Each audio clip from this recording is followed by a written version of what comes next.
I'm okay. I just smoked another to the face, yeah. She wanna stay. Singing to your bitch like I was Drake, yeah. Don't just try to tell me you love me. Can't keep it real if you really don't trust me. Come with a real, you hip in the front, so you get my meals. I'm gunning for the money in the bank. Come with a dank, scrolling the tank, rolling with the gang. You sit and I on the sideline tripping. I go to the hole with the rock like Pippin. Yeah. I'm okay. What up and welcome to Whatever Waits Live on WoodwardSports.com. I'm Welcome. Easy, joined Welcome by you. Spinmo Rex, young Chris, Nicholas Kohloff, a.k.a. Let's Microwave Mario, go. a.k.a. the East Side Chugging Champ of the Week. All right. Let's Knocking not them get carried away. back. Yeah. Let's not get carried away. I said, if you get me out on a Monday, we're going to do some damage. Yeah, and that's what we did. I don't know. Spencer's in disbelief of what It's went your on. fault. How is it my fault? You said originally no. I said, we can get a bottle and go. And he said, son of a bitch, I'm in. Yeah. And you didn't participate in the shit-faced. bottle. You just got, I thought it was just casual drinks, some food, and watching the game. I had like, We planned on bringing the bottle. well, still, you can bring the bottle and do a couple shots so you go in drunk and don't have to buy all these drinks. Not slam an entire fifth in the car before you get there. Like there's two different ways to do that. I mean, I figured we were going out on a Monday to watch the hockey game. It was going to be a casual affair. These guys were hammered. All three of them. I had like 4 Coronas. They were just trash, dude. In fairness, usually it's the other way around. Normally it is the other way around. Yeah, I thought I was the alcoholic here. But hey, man, that's fair. That was fun. Chris thought he stole. He was so drunk he forgot he ordered a cheeseburger. I legit, there was like a good 45% chance that I was eating that burger that I still thought it was somebody else's. I'm like, I am eating somebody's burger right now, and I don't even care because this looks good. When he first brought it there, I was like, damn, that looks good. I should have got one. Yeah, I do remember you saying that. Yeah, he brought out 2 burgers, one for you, one for your boy. Yeah. And your boy took his, and he was just standing right next to you. Look, and you were like, should I do it? I was like, you ordered it. Take your fucking food. Bro, Chris gets like, I don't know the word. Bravado? I don't even know what it is, dude. He was pulling a spinny. It's like, no, I'm not going to get this free pizza. He had a chugging challenge with Nick. Nick had like more than half his beer gone. Yeah. Chris is like, no, I'm going to beat him. I had absolutely no He shot, had by like the 2 way. gulps left of his beer. It was more than half of his beer gone. Yeah, we got to run that one back. Full 22 ouncer next time. I'm down. If we hit 100 likes, I'll send the video. I do have it on video. Chris, It ain't pretty. It was as a Michigan State alum, it was a very poor performance on my part. I gotta say that I let down Spartan. I Nation. saw it on your face last night for sure. Well, because Nick, it wasn't just Nick was chugging from halfway through like evenly. No, Nick wanted to give Chris a 15-second head start. Confident Chris, no, Yeah. no. So Nick was like, "How about 10?" No, it's a random number. 7. 7-second head start. Bro, these two drunk together is the funniest the shit best. because it's like you guys just talk shit to each other the whole time. Hey man, we talked for a while yesterday. We talked on phone for like 20 minutes after the night. That was a good I time. don't remember talking too much. Honestly. No, you were doing fine. No, but what a game 7. I'm glad we went out. Or I'm glad I went out personally. Great game. There was Yep. It hockey. was a fun night. Yeah, It was. Great it was a lot of pizza. fun. Even Yeah. though you didn't get to order one. They ran out. Yeah. Most people I've ever seen at Ale and Eddie's. Yeah, I was just there Friday for Game 6, and there was not that many. It was people there. packed. Yeah, they do half off pizza there on Mondays. It was good. I got the bacon jalapeno cheese bread because it's also half off cheese bread. But yeah, it was good. It was good. We got free wings. Yeah, we did Yeah, because they kept fucking up. they fucked up Scott's order a couple times. Yeah, Shout out Scott. Shout out Scott. Shout out Abe. Shout out Corey, Darius. Yeah. Stat, Apologize Shout for out embarrassing Matt. in front of your friends. Yeah, PT. All the boys pulled up. Chris met Paulie. Nick met Paulie. Paulie's a legend. Yeah. Yeah. Paulie Walnuts, dude. He's a legend for sure. Paulie Walnuts, baby. Smash that like button if you guys haven't already. I don't know if I put this as oh, I didn't even send the video. Did I send the Jamar Chase video? Jamar Chase video? Did either of us send it? I don't know, but send it, and I'll talk about the 2 hockey things with Nick and Caleb. Well, Caleb doesn't like hockey either. Damn it. I like hockey. I like hockey. White, you said. Hey, I we watched were the there game watching yesterday. together. That's Yeah. true. But so Red Wings made some moves, obviously. Oh my God, yeah. But before we get into the trades, I want to shout out my personal favorite Detroit sports athlete of all time, Pavel Datsyuk, was inducted into the Hall of Fame today. Well deserved. The Magic Man, brought some cups to Detroit. Look at that. In 963 games or 953 games, he has 918 points. The dude was an absolute monster. One of the best two-way forwards in the history of the NHL. The way he would just take the puck. He is the greatest thief in the history of the NHL. The way he would take the puck away from opposing players was just insane. Has the nastiest mitts I've ever seen on ice. They call it, Ken Cal, Ken Daniels, the Datsuki and Deeks of all, just all the memories that he gave Detroit Red Wings fans, Detroit fans, hoisting the cup multiple times, being that guy. Just love Pavel. He's the most fun I've ever had watching an athlete in my life, and much deserved inductee into the Hockey Hall of Fame. So congratulations to the Magic Man being enshrined forever. Shout out to him. But the Red Wings also made some moves with current players. And the biggest one was, they traded Jake Wallman to the Sharks. Jake Wallman and a second round pick, which wasn't ours, it was Tampa Bay's, to the Sharks for future considerations.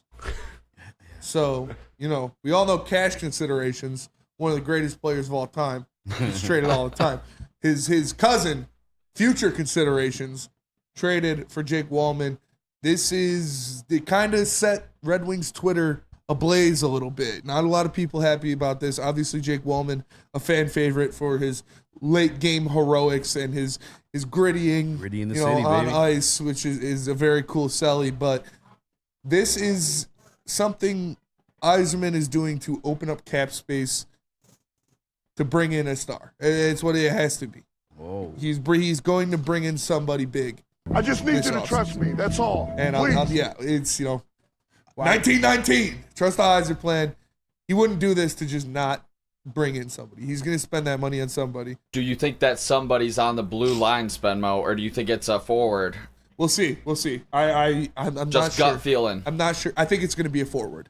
Okay. I think they're going to free because they have defensive prospects Axel. ready to go. They got Axel. I don't know if he'll be ready to go next year. Well, I hope but so. Johansson Yep. will be ready to go next year. Obviously, Evanson will be ready to go next year. So I think they'll be able to fill that D with prospects. But I think they're going to use that money to spend it on a top flight forward.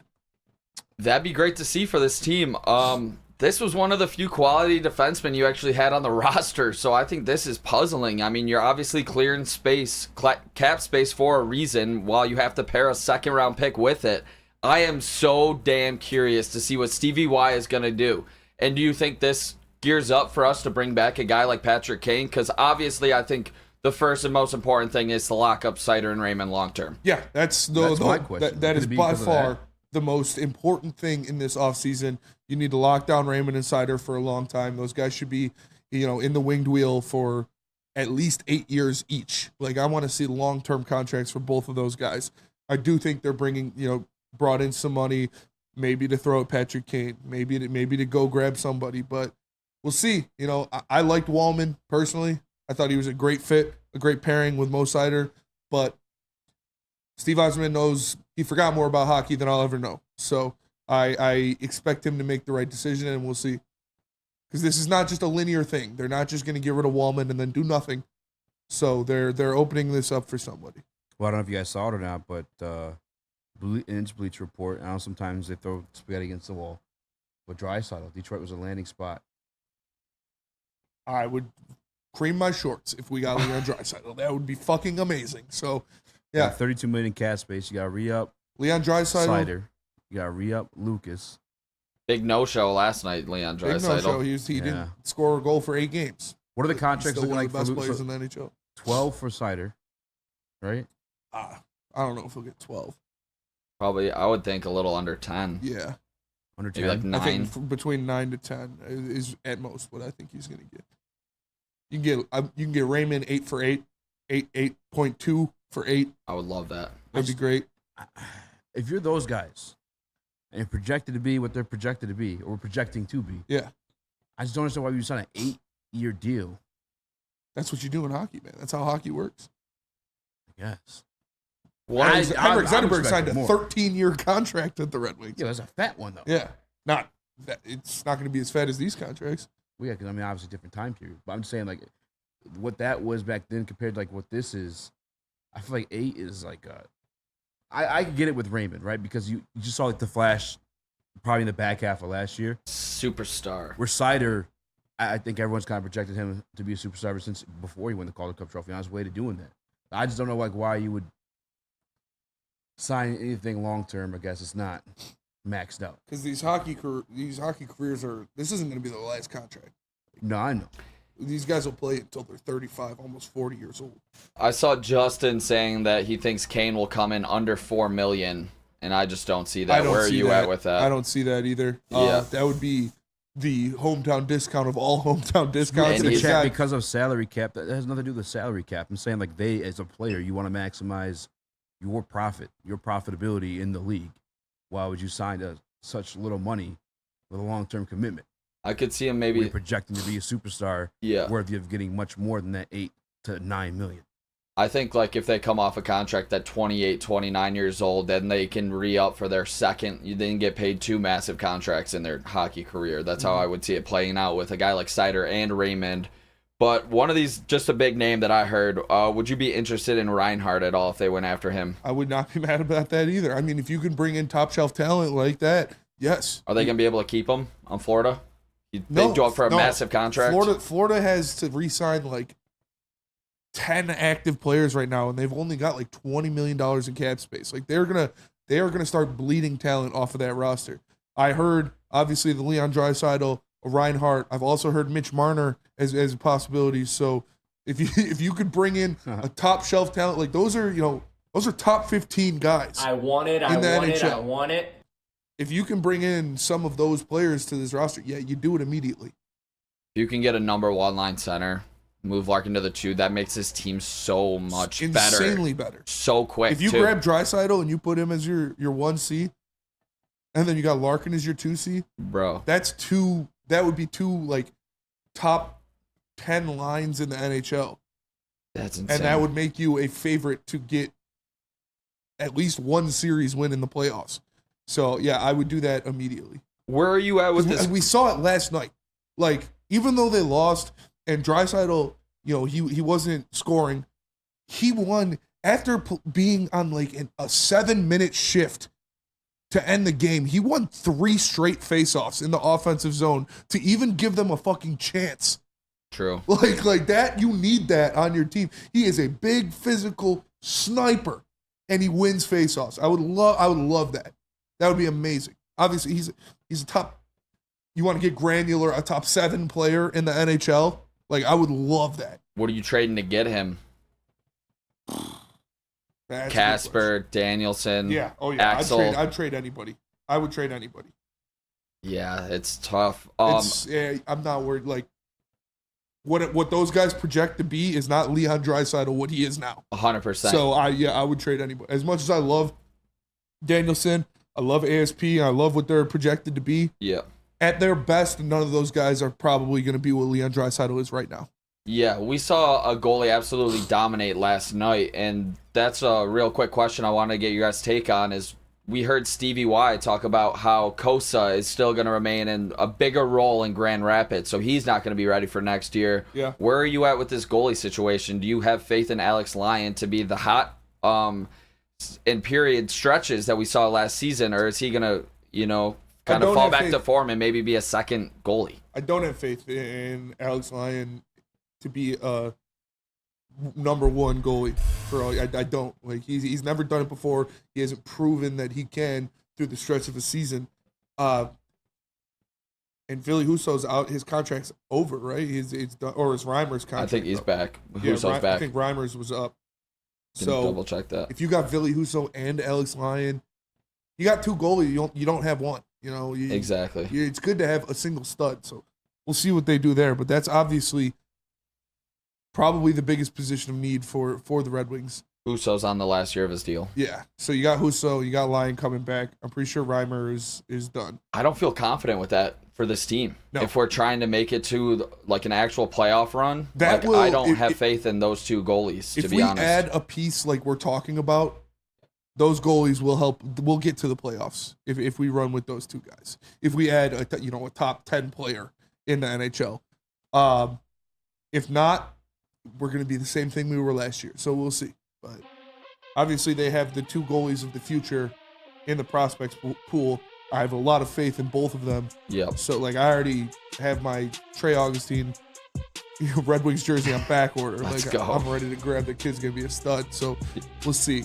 But Husso, Something's going down. something's going down. Yeah, he wouldn't do that for nothing. So he's cooking. We'll see what happens. But we do got to go to break. We're gonna talk Pistons. Obviously, the draft is tomorrow. There were some news about potential free agents.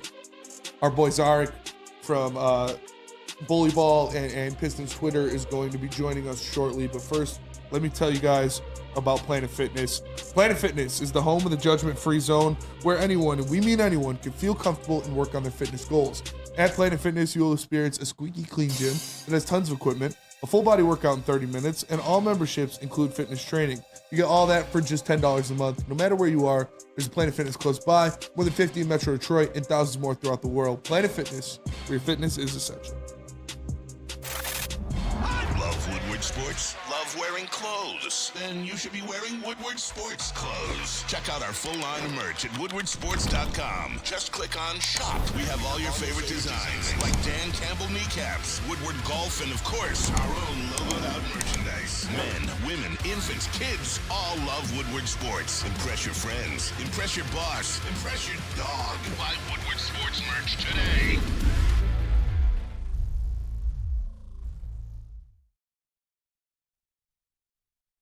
Yo, let me just say, I love Planet Fitness. Trying out Planet Fitness and dang, they got lots of equipment. Not me getting a Planet Fitness membership just for the 24-hour perk. Listen, the PF Black Card is worth every penny for this hydro massage. I'm a new man. Did y'all know that the PF app has workouts you can do at home? Cheapest therapy I can find is Planet Fitness. All the benefits, all for less. Planet Fitness, big fitness energy for all.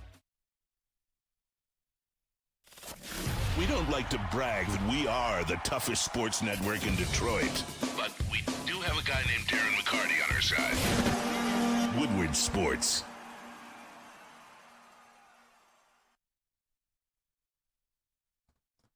Are you dealing with divorce, child custody, visitation, or other family law issues? Kevin and Catherine at KDK Law in Birmingham will have your back. 10 plus years of experience and 24/7 availability. Scan the QR code right above my head or call 248-971-0476. That's 248-971-0476. And tell them the heavyweight sent you. And KDK Law will pay your filing fee. It's KDK Law. They've got your back. What up, though? Welcome back to World Heavyweights Live at WordSports.com. I'm Easy, joined by Smo Rax, Young Chris, Nicholas Kohloff. Let's go. AKA Microwave Mario. We got Caleb in the building. We'll be joined by Zarek of Bully Ball here shortly. Because the boys were enjoying themselves. Some libations took place. And my emotions may have gotten the better of me. But there's reasons behind it. And as following the Tobias Harris news.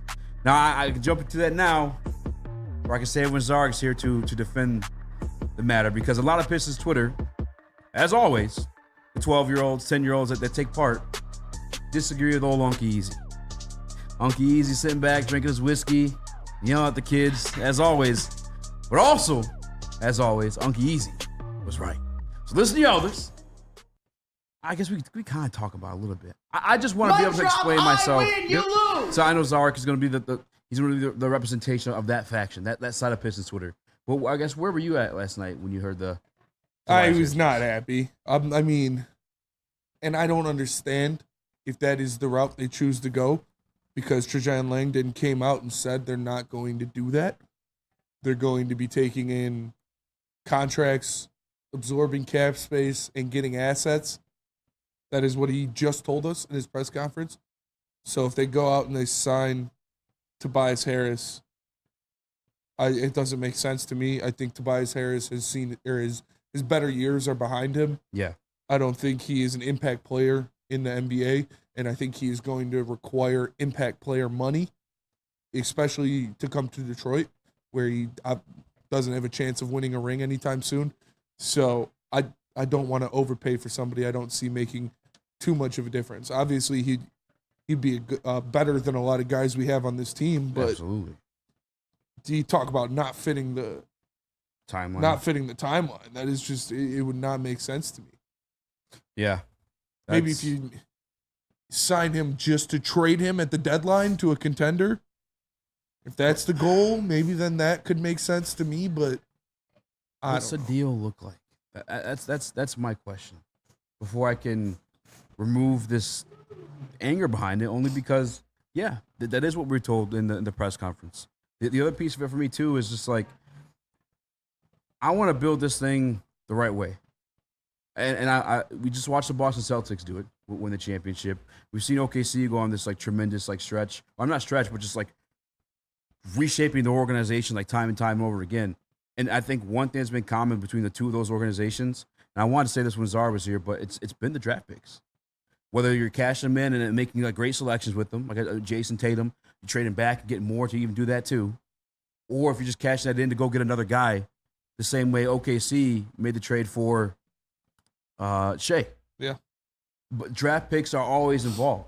As Trajan said in that presser, take on bad contracts, get assets, flip them into whatever from there.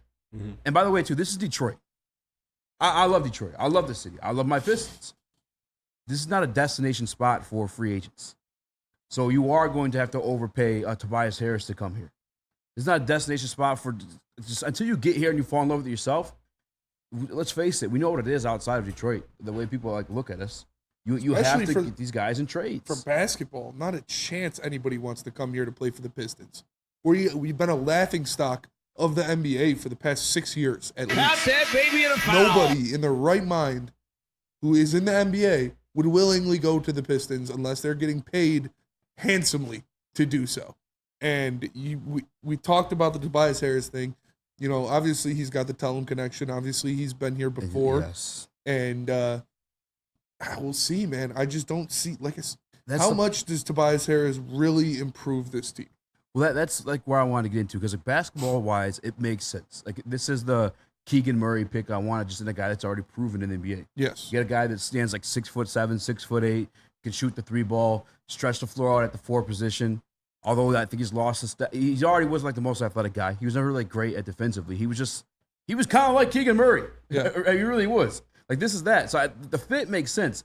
But we just have an ugly history with this front office. Not this front office because Trajan's new to it. This ownership group where Tobias Harris's old relationship with Arm Tellum's son, Michael Tellum, also helped him become like one of the highest paid guys with 0 accolades. No all-team defense, no all-stars, no all-NBAs, no championships, none of that. But somehow, some way, this guy's made over or close to $250 million in his career. Mm-hmm. So I'm sorry, I can't assume that contract's going to be cheap. It's not going to be cheap. Exactly. It's just not. The other part of it, too, because this is the same franchise that gave a big contract to John Lure before he proved anything. Mm-hmm. It just feels, terrible. It feels like that. I got a little PTSD with it. Basketball-wise, it makes sense. But again, if I'm taking on money, I'm not doing it in the open market because, like you said, it doesn't fit our timeline. If I'm taking on money, it's going to come along with assets. That's the way I wanted to do this thing. Will it make the Pistons better? Yes. Will it make the playoffs? Probably not. Fuck no. They need to find the right people to bring in, and I don't think that's Tobias Harris at all. I've seen organizations around the city, just think about it. What did the Red Wings do? They brought in actual proven veterans that helped the young guys. And what were they doing? They were playing in the last game of the season for a playoff spot. I wanted the Tigers to do the same when it came to the lineup. They needed proven bats to supplement with the young guys. They're not going to be contending at all because they didn't do that. The Pistons need to bring in the right veterans that actually upgrade the talent on this team to help these young guys. But I just don't believe Tobias Harris is that guy. Yeah, don't get me wrong. If it's a cheaper contract, like $20 million, not a chance. Less would obviously be ideal, but 20 to 25 would be. I would take that. Hate it. The only logical reason for Tobias Harris, who's a free agent, who go wherever he wants, to choose to come to the Pistons is because he's going to get paid. That is the only reason anybody would come to the Detroit Pistons right now willingly out of their own vocation. Like, there is no other reason. There's nothing attractive about the Detroit Pistons franchise right now for a free agent to be like, yeah, I could go to, Dallas could probably use me. I could go there. They would want me. Oh, man, I could probably go to Milwaukee. They'd probably want me. I could stay in Philly. They want me here. I'm going to go to Detroit. The only reason you do that is because you're getting a bag. Because the Pistons are dog water right now. $50 million. No, and I get the line thing again. Basketball-wise, it makes sense. Because if you're going to truly build around Cade Cunningham, which it sounds like they made the commitment to that, or they plan on making the commitment to that, they also said they're going to put the piece around him to help him flourish. Because he helps others flourish. Maybe it's some type of experiment to where, like, okay, well, if we are going to invest in you, Cade, let's actually get the pieces that we envision you with and see if you could make it work somehow. Win some games. Jeremy Grant. Huh? We saw him make it work with Jeremy Grant at the end of the year. When Jeremy Grant and him started clicking, and they're like, damn, these two are balling together. Like, yeah. You don't spend hundreds of millions of dollars on an experiment, you know? Jeremy shot way better after Detroit, too. Yeah. No, that's John Beilein's fault. We already got to the root of that. And the other part, too, if we're being realistic about Tobias, he does possess those characteristics of like a leader. You know, a veteran guy that's played in high-level games, had 0 points in a high-level game this basketball season. But regardless, I get it basketball-wise, but there's been so much nepotism with this ownership group in the past that, like, I'm sorry if I can't trust it. You need fresh faces, man. Like we do. The Pistons have lost faith in everything that they built. Like, Pistons fans have lost complete faith in this organization because of the way they've handled themselves for 15 years plus. So sorry, I don't want to see old faces. There's nobody here that I'm getting sentimental about that's a former Piston. You know, like Drummond we talked about as another player. That's a good signing for the minimum. I like that. Yeah. But, you know, am I excited to get Andre Drummond back in a Piston uniform? No, because you know what? It reminds me of days where the Pistons were better than they were now, but still not what I grew up watching them be, which was kings of the East. They were running the East for 6 years straight. They were one of the best teams in the NBA every single year, year in and year out. They were at the top of the conference, and now, you know, it seems so far away. So I don't want Tobias Harris not because of his skill set, but because, one, like Spencer said, the bag it's going to cost $50 million. I just don't want to see I don't want to see the same face again. I'd rather roll the dice on guys like Brandon Ingram, guys that have not been in a Piston uniform, because you know what? Everything I've seen for the last 15 years in Piston uniform has not worked. I need to see something new. We had dreams of Brandon Ingram and Cody Williams or Dalton Connect, and we're going to end up with Tobias Harris and Berzelius. Matas. And it's got something to tease that. I guess we get into that a little after this. We do got to go to break though. So, but before we go to break? Yeah. Did you see the other news that Mark Stein put out there about the Detroit Pistons? Tease it. Potentially. Well, don't say who. Adding a Dallas Maverick. But first, tell us about Feldman, Nick. Since 1996, Feldman Automotive has been driven to provide a fast, convenient, and first-class car buying experience called the Feldman Advantage. With 18 locations, there's a Feldman dealership in your backyard. Visit FeldmanAuto.com to find the location nearest you. And catch Woodward Sports Network live from Feldman Chevrolet of Novi every other Monday. Feldman Chevrolet, Detroit's #1 Chevy dealer. Braylon, that was your Premier Pet Supply. Man, just looking around, who's got it better than pets?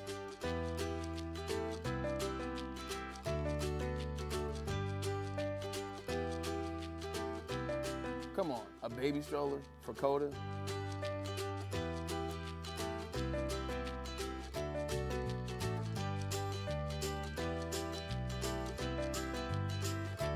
A chef for Lola? Really?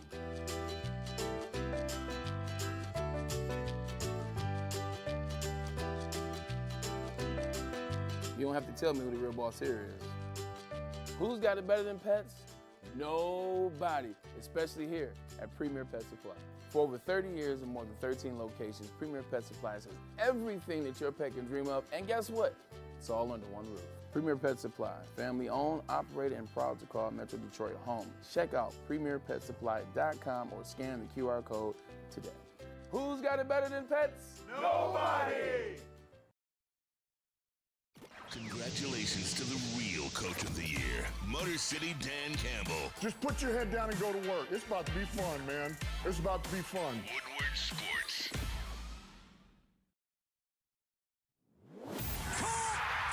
Thank you to the Detroit Lions and Sheila Hamp for the best season in Lions history. Now it's time to let Brad Holmes cook. Woodward Sports.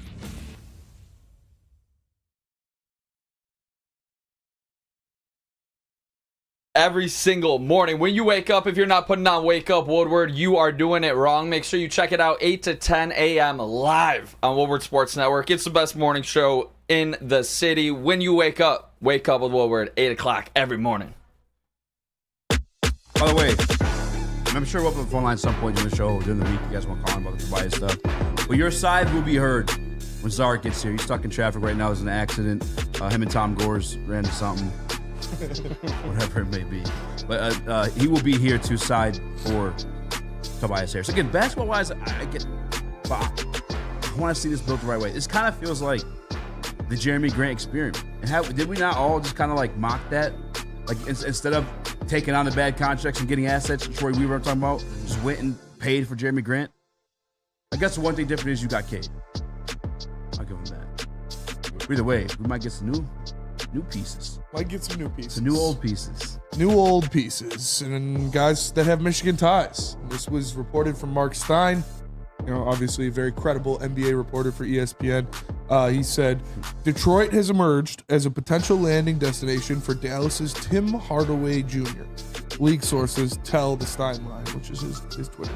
He also said, a full potential trade construction has not yet emerged, but league sources would say there have been scenarios discussed in which Quentin Grimes would land in Dallas.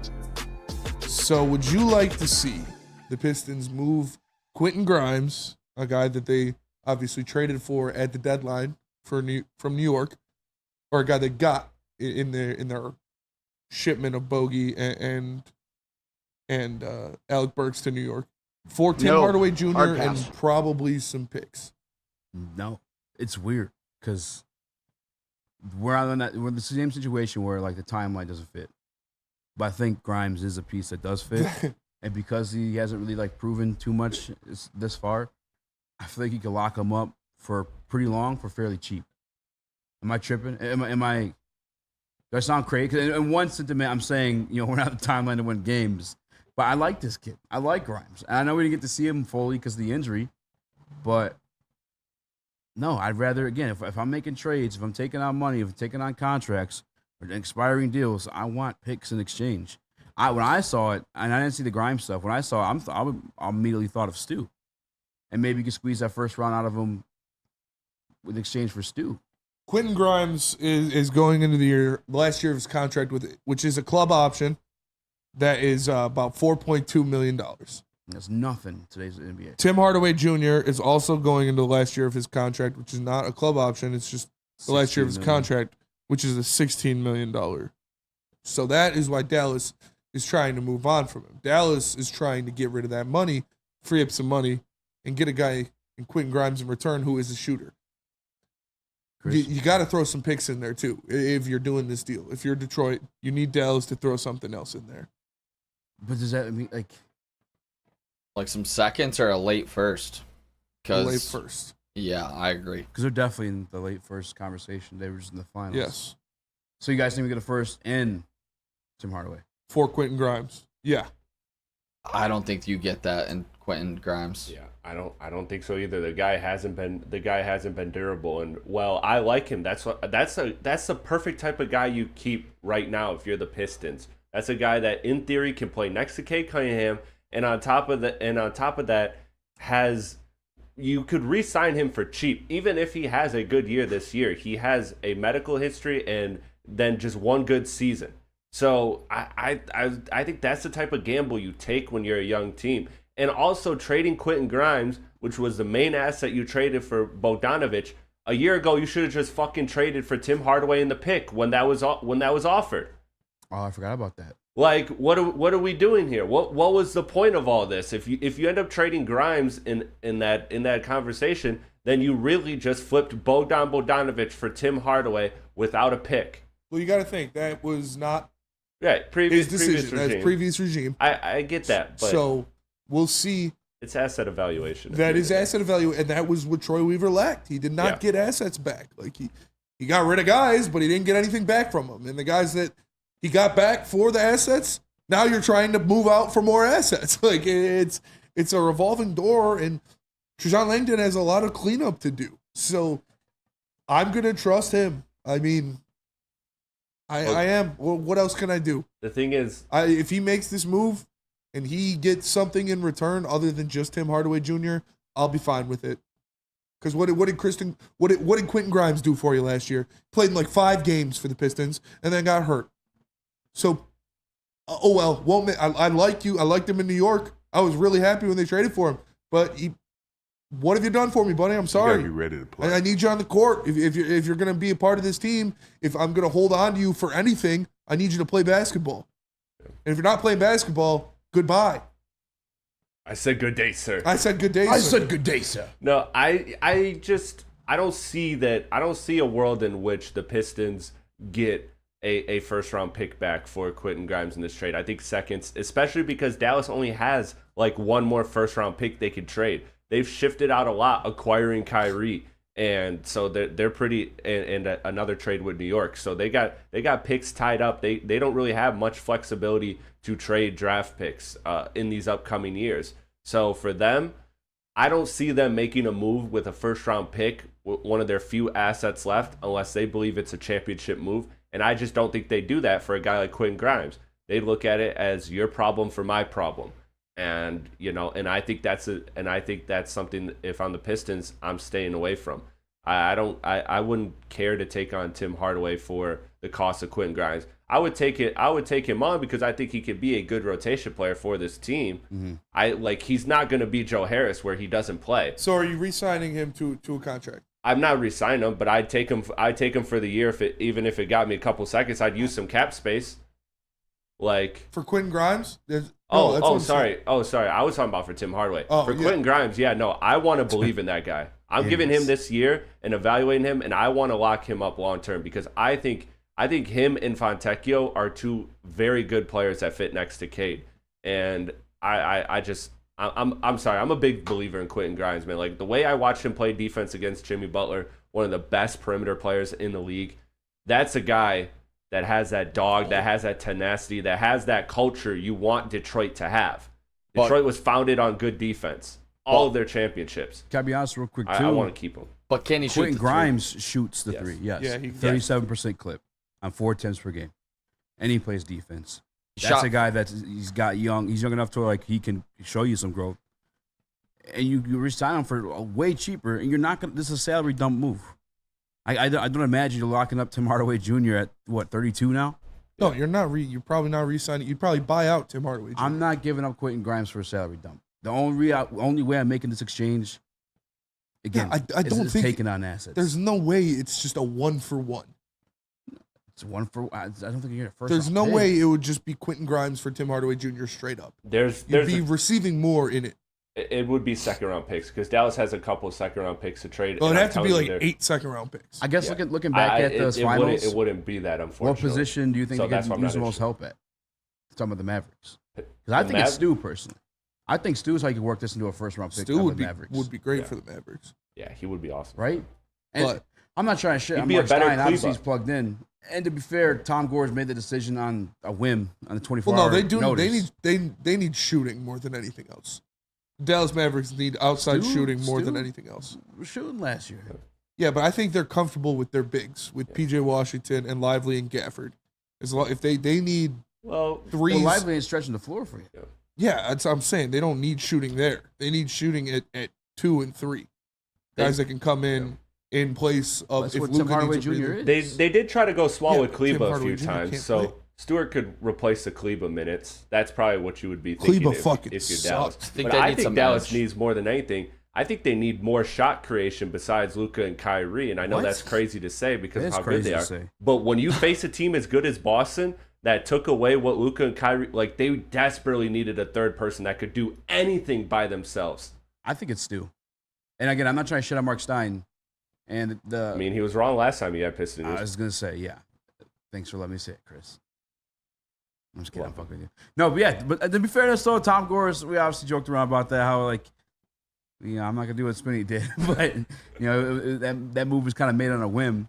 But no, yeah, last time Stein did report in the Pistons. And the Pistons, at least lately, have been pretty close to the vest. Yeah. They need guys who can shoot, make shots is what they need. Because when Luka and Kyrie were getting one-on-one and everybody else is on the perimeter, they weren't doing anything. I don't care who it was. DNC said they have Jaden Hardy in all caps.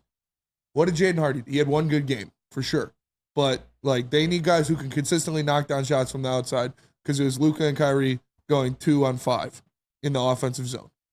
So is Quentin Grimes a piece that they like to bring him in and then free up salary cap to try to vet minimum somebody? I don't know. We'll see. Got to be honest, don't like the move, if that's what it is. Yeah. If we're giving up Grimes, and yeah, I don't know. Where you at, Caleb? I definitely do Stu.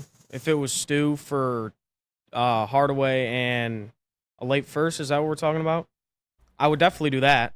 But for Grimes, we haven't seen much of him. We saw him for 6 games last year, and he was bad for those 6 games, but he wasn't fully healthy.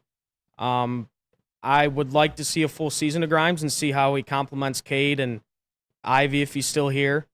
So Stu, I'd definitely do. Grimes, I think I'm out for a guy like Hardaway Jr. I'm telling you, man, if Grimes is healthy and he can be the flashes he saw, you get OG, Asar. You're not getting OG. It's not going to happen, Chris. I'm Let telling me you right now, speak that into it is not existence. going to happen. I want they it. literally I told want us it. it's I not want going to it. happen. I want it to happen. That'd be awesome. It's not going to happen. But we're Just let me connected speak to into Tobias existence. Harris. Like, that's blasphemy. Like, why would we not be after the younger guy who can actually play defense and... That's just a nasty trio perimeter defense, though. That would be sick. That would be the best in the league, by far.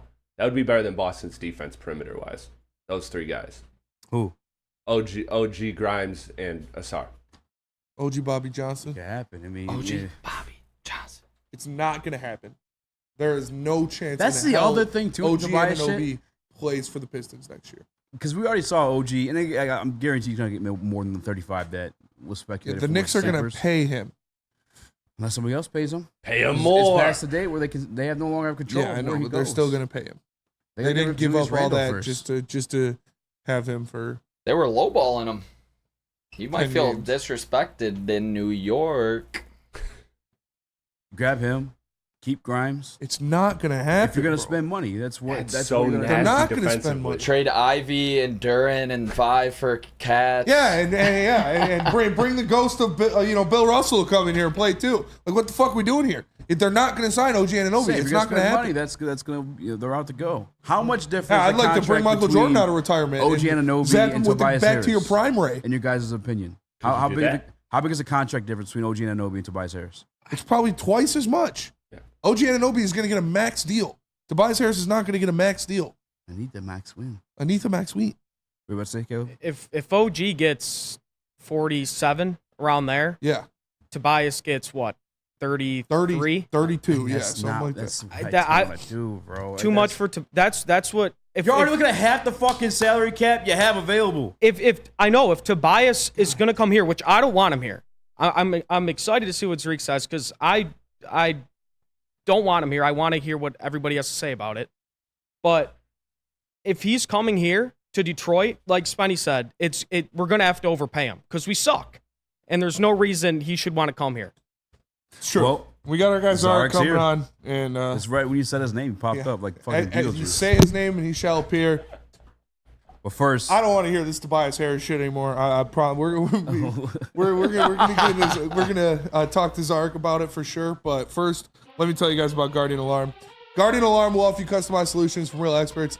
Their professional technicians take the time to recommend security and automation solutions specific to your needs. They also have 24/7 professional monitoring. You call them anytime, day or night, and no Guardian Alarm team member will stay on the phone as long as needed. And of course, they have technology backed by people. Their safety and security is there's technology that's been proven to work, and people have been proven to care. So call them at 1-800-STAY-OUT. Stay out. That's 1-800-STAY-OUT, and let them know Woodward Sports sent you.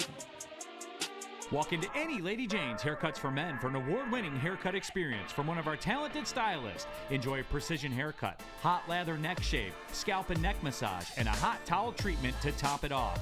Enter for your chance to win the $50,000 Perfect Bracket Challenge. With more than 25 Metro Detroit locations, there's always a Lady Jane's near you. Lady Jane's Haircut for Men, open 7 days a week. Walk in anytime. Lady Jane's, it's wicked awesome. Is that an octopus in your pants, or are you just happy to see me? See what I did there? Go Red Wings! From Octopi Experts, Woodward Sports. Game is won in the trenches, and our big fellas don't mess around. The Woodward Heavyweights on Woodward Sports. Dispo Dispensary is your local cannabis plug for a reason. They got 6 locations more across the great state of Michigan. They got the best deals, the best bud tenders, and the best atmosphere for curated cannabis. You must be 21 and older to participate. 21. 21. DispoShops.com. What up, though? Welcome back to World Heavyweights Live on WoodSports.com. I'm your boy Easy, joined by Spimo Rax. What up, though? Young Chris, Nicholas Kohloff, a.k.a. Microwave Mario. Let's go. We're also joined by the host of the Bully Ball. You actually put out a great article today, too. Thank you very much. Well, yeah, catch up with us real quick. What have you been doing? By the way, this is Zarek joining us. What up, last time I was here at Premium X Update, I was trying to get assassinated. Check it again. It's Woodward Sports now. Do I got a red dot on my forehead? It's back to Woodward Sports. Is it back? Okay. Yeah. Oh, it is? It's back. The name is up there, and the ad is up there. Okay. Do we have a profile picture? In the infantile stages of getting it back. Okay. Last time I was here, He was practicing that line in the car on the way. I swear to God, I was. I had that ready to go. I had enough time in traffic. I've been just busy. I run Bully Ball, which is like a sports media outlet where we discuss a bunch of things, but mostly we try to tell stories through the lens of athletes while also still covering it. So today I put out an article predicting Trajan Langdon's first offseason in Detroit. It had mixed reactions, which I think is pretty expected just because the way I'm expecting this offseason to go will probably have mixed reactions. But yeah, I take pictures, I do writing, video, you name it, pretty much I do it. So we're kind of getting our feet off the ground a little bit, and it's cool. Oh yeah, appreciate you joining us. You know, you've been a veteran of the heavyweights now a couple times on. Yeah, man. And Got killed by King's Twitter on the heavyweights. Some of the how long did that last? How long did that last? That was like almost. They definitely kept the receipts because that was a while ago. Yeah, that's like when we were like 2 years ago. Yeah, probably 2022 was the last time I was here. Yeah. Getting into it with Kings fans. Man, to this day, I still get stuff for that on Twitter. So shout out to the heavyweights. They'll never be forgotten. Shout out to the Sacramento heavyweights. Speaking of getting their feet wet, Trajan Langdon, one of the rumored first moves to be making was the Tobias Harris stuff. It was that the Utah Jazz and Detroit Pistons are the serious contenders to sign him. I'm not gonna lie, I definitely was enjoying myself last night. Killed a fifth, my boy Chris. Shout out. All right, didn't know it was take me where it took me. However, I think there's reasoning behind it, right? Like this ownership group has dealt damage to me as a Detroit Pistons fan, and I'm a Detroit Pistons fan that grew up on the 04 Pistons and the going to work Pistons and the 5 straight Eastern Conference Finals after that. There's just been so much nepotism in the past, and just knowing that like the past with Michael Tellum and Arm Tellum and the contracts like John Lure, how much is Tobias Harris going to get paid in a situation where we're not going to be winning games for a minute? And you just told us you're taking on expiring deals and salary dumps for assets. Why are we grabbing cap space or salary cap dumps on the open market. So it's kind of like one thing I had compared the Pistons' current situation to was kind of like the Jazz the last few years, where if you looked at them, they're kind of threading the needle between like developing a young core while also still trying to get veterans that fit the pieces they have. And while they, yes, are going to go out and get acquiring assets, looking at Tim Hardaway Jr., expiring assets, big contracts where they get like maybe a pick, a young player, etc. Those are things they're looking to do. But with every single move they look to do this offseason, it's with the intention of getting better. Like, I know maybe a Tim Hardaway Jr., I don't know, Tobias Harris, and like name a guy. Easy. Give me a guy. What, just like an expiring deal? Yeah, like or a contract. Levine. Something like that. Like, it might not something, right? Like, it might not be a sexy offseason on paper, but the pieces that they're going to look to acquire, yes, maybe big contracts that other teams are trying to get off of, but it's with the idea that these guys are going to come in, contribute on the court, and then also provide veteran presence. Because, like, I mean, it's no secret. Like, between the last 2 seasons, the Pistons have a combined 31 wins, which is just ridiculous, right?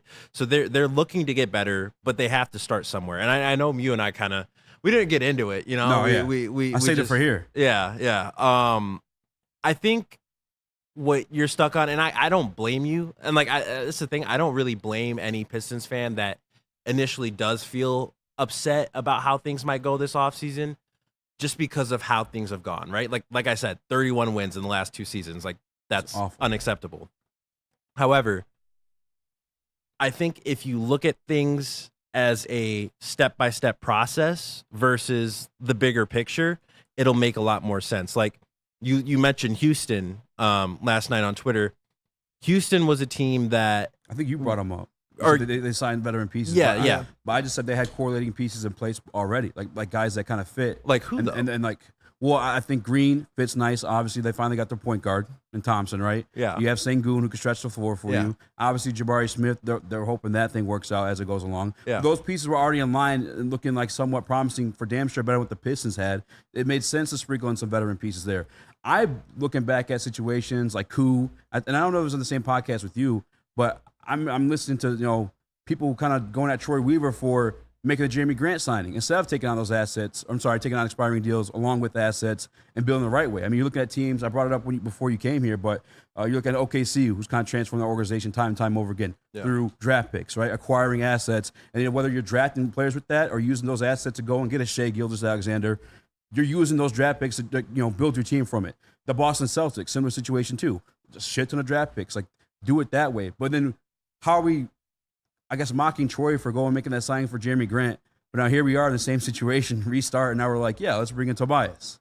Well, to be fair, I liked Jeremy Grant signing at the time. I did like Jeremy Grant too. But it's because of the timeline. The Pistons were literally just starting a rebuild back in 2020 when they signed Jeremy Grant, Mason Plumlee, all those guys.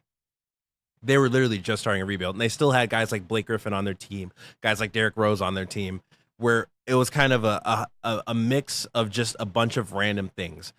If they had gone out and acquired assets, they probably wouldn't be in the position they are today, where the Pistons, if they wanted to make like a move for a Brandon Ingram or somebody like that, they can't go out and trade one of their first-round picks because they're all locked up in protections due to a trade they made that same first year on the job where Troy Weaver took over.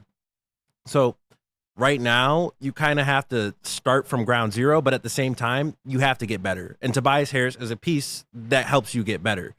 I think Tobias is someone who, yes, has a bad reputation because of how he played in the playoffs. But I like Tobias, though. Basketball-wise, it makes sense. Yeah, that's exactly what I'm saying. It makes sense basketball-wise, and you want to talk about like fit with the team. Tobias fits with the team, like the team really needs someone who can kind of be like that stretch 4 or maybe even a 3 if they want to play him there, who can provide spacing. He doesn't really get injured often. He's usually pretty available, and he provides a lot on the offensive end while also not being a complete defensive liability, looking at like a Bojan Bogdanovic last couple of years, right? Yeah. So I think you're just improving where you can while also making someone like Cade's life a lot easier on the daily, you know? So like Cade doesn't have to go out and pray for one of the guys who their games aren't suited to be shooters to just catch a ball in the corner and, you know, shoot 35% from 3 on like high volume. Like that's not how winning basketball is played. So if you can get someone like Tobias Harris to be that guy who can catch a ball from Cade when he's driving and kicks it out, that's exactly what he's coming here So for. that's what it is. You're seeing it as. I just want to know the contract. What you expect the contract to be? Is it going to be a multiple year thing where he is a part of this team for the long run? Even though Trajan Langdon just said like that's not what we're going to do. We're going to bring in expiring contracts. Or do you expect it to be a couple year deal? You bring him in, you have him run with the young guys for a while, and then try to ship him at the deadline for more pieces. I think it might get confused a little because like Trajan did say, yes, we will look as an option to take on big contracts, but that's not like the only thing they're going to do, you know?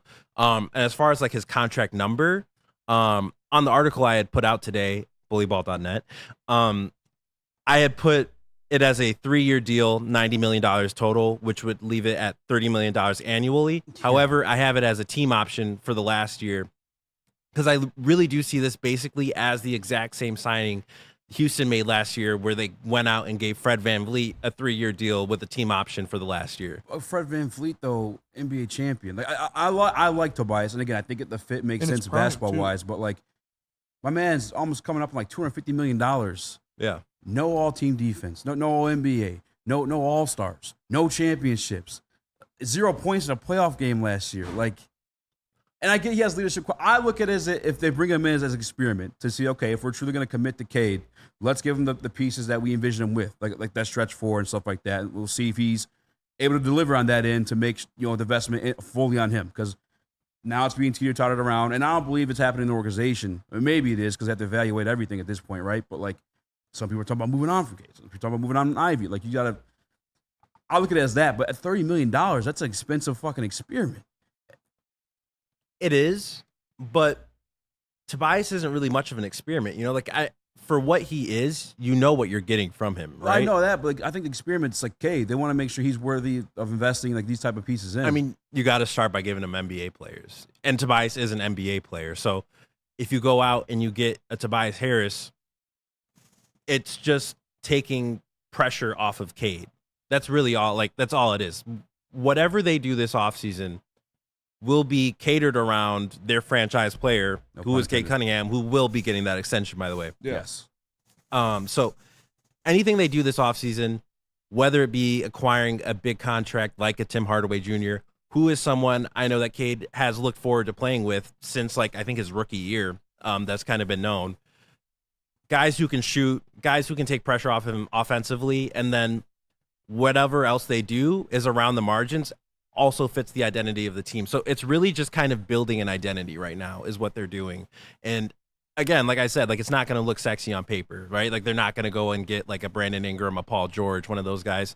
But I do expect them to get better. And I think Tobias Harris does make them better. What does that mean for the rotation and the logjam? Because you're going to have to move. I talked about, needing to move off 2 of the 5 pieces of Asar, Ivy, Stu, the 5th pick, and Duren. Like you probably have to move off of 2 of those 5 pieces, whoever they are.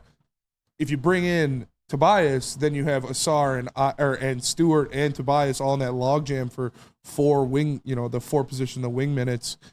What happens with that? So I feel like to bring in the best veteran, you should move some of the young guys. Is my thought process rather than just giving one $30 million. I mean, yeah, I don't think the entire young core will still be here at the start of the season. Like, I know they're interested, at least based on what Trajan said in his introductory press conference. It sounds like they're interested in seeing what they have in the young core. Yeah. But that also means picking the guys right now that you see, okay, let's try and build a roster around these guys. And whoever doesn't fit that vision, let's move off of them and get assets while we can. So I couldn't tell you like who exactly they're going to move off of or who they see as keeping besides obviously like Cade. So it's hard to tell, but I can't imagine they keep every single guy. Because if you keep the entire young core, that's almost a 10-man rotation, right? So that there's just no way they run it exactly back. Yeah, you can't do that with a 14-win team. You can't run back the entire rotation. But one thing you spoke on that I want to hit on is a Trajan press conference. How much of that, because I've seen that kind of conversation playing out, right? Where how much of that was kind of GM speak, and how much of that do you think was him actually kind of showing his cards? Because we've seen organizations say one thing and do another, or hold the cards close to their vest. The big takeaway from the press conference was that Trajan's looking to take on bad contracts, acquire assets. Do you think that was truth, or do you think that he's holding the cards close to his chest and there's a little bit more at play? I mean, I definitely think there's an element of truth to it for sure, but Trajan strikes me as someone who's very calculated in the things that he does and says. So I wouldn't be surprised if he says one thing and then kind of goes out and makes a move that maybe doesn't exactly correlate with that, So I couldn't tell you exactly what his plan is, but I wouldn't be surprised if he wasn't showing all of his cards. To me, he seems like Tom Gore said he was his CEO, the CEO of the Detroit Pistons now.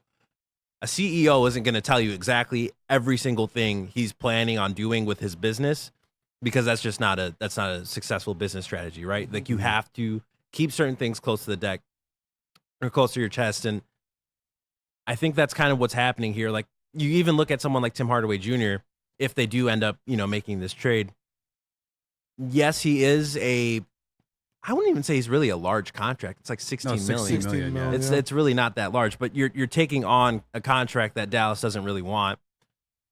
And then I assume they're going to acquire an asset with him as well.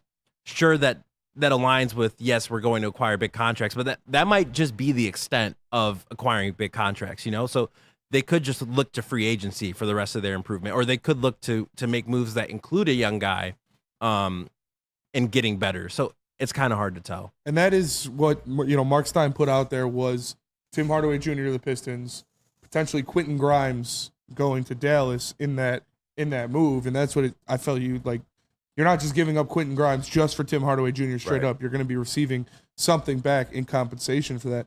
Is that a move you would like to see them make, or you'd be happy with? Because I feel like that's kind of a linear move, is to get up Quentin Grimes for Tim Hardaway Jr. I mean, right now, Tim Hardaway Jr. provides you way more offensive reliability than Quentin Grimes did. And he also provides you more availability than Quentin Grimes did, because I think Grimes only played like 6 or 7 games with the Pistons after joining at the deadline. I personally really like Quentin Grimes as a 3-and-D prospect. Me too. I loved him. I think he has, if he stays healthy, he could have a long future in the NBA. The question is he healthy? And the other question is, do you want to pay him next summer? Because next summer he's going to need a new contract. So I can't disagree with the mentality of moving off of him, although I do like him as a prospect.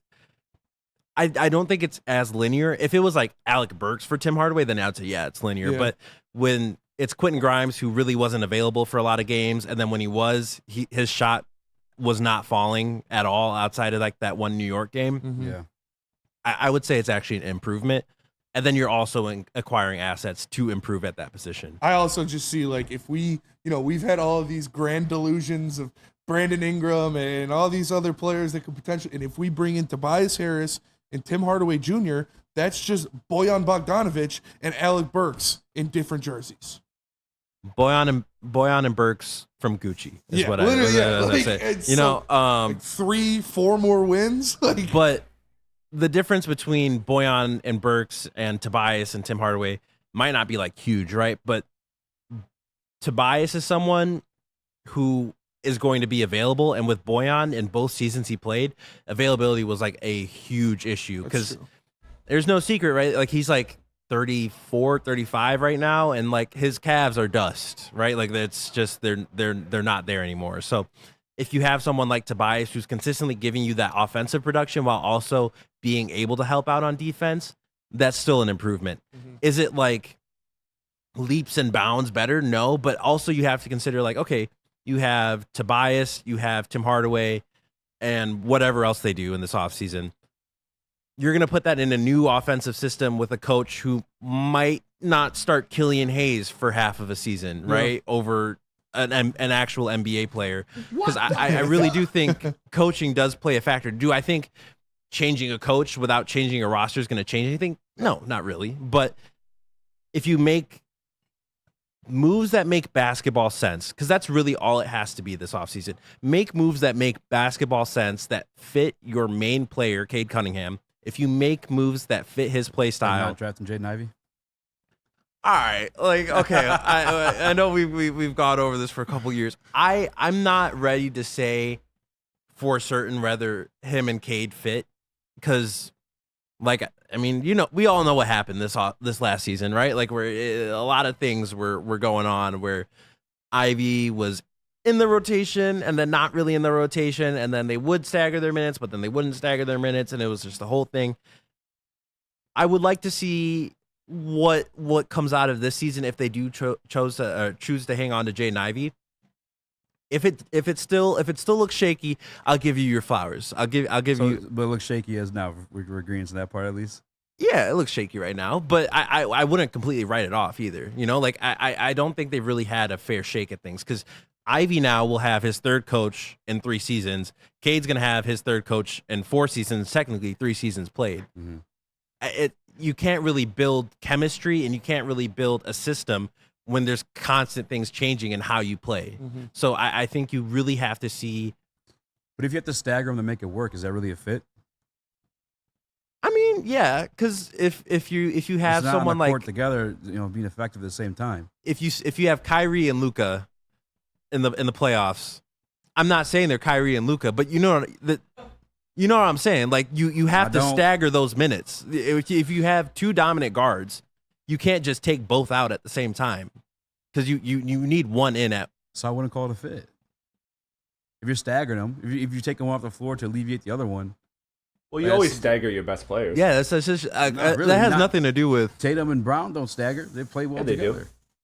Yeah, they do. There's definitely minutes. There's definitely minutes every game. They are not on the court all the time at the same time. Like, for this to be effective, it has to be a staggered situation.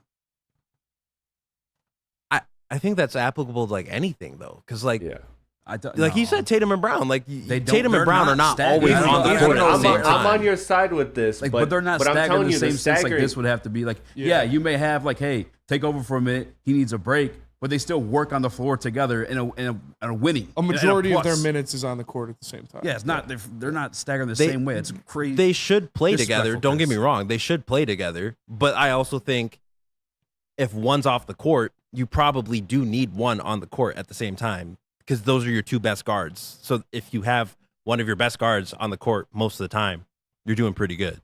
Fellas, they work best staggered. Well, I think we're agreeing to that. Yeah. This is kind of leads up to my question about this core 4 that we've heard so much about between Ivy, Duren, Ausar, and Cade. And my question to you would be, which one do you think the most likely is to get moved out of that core 4?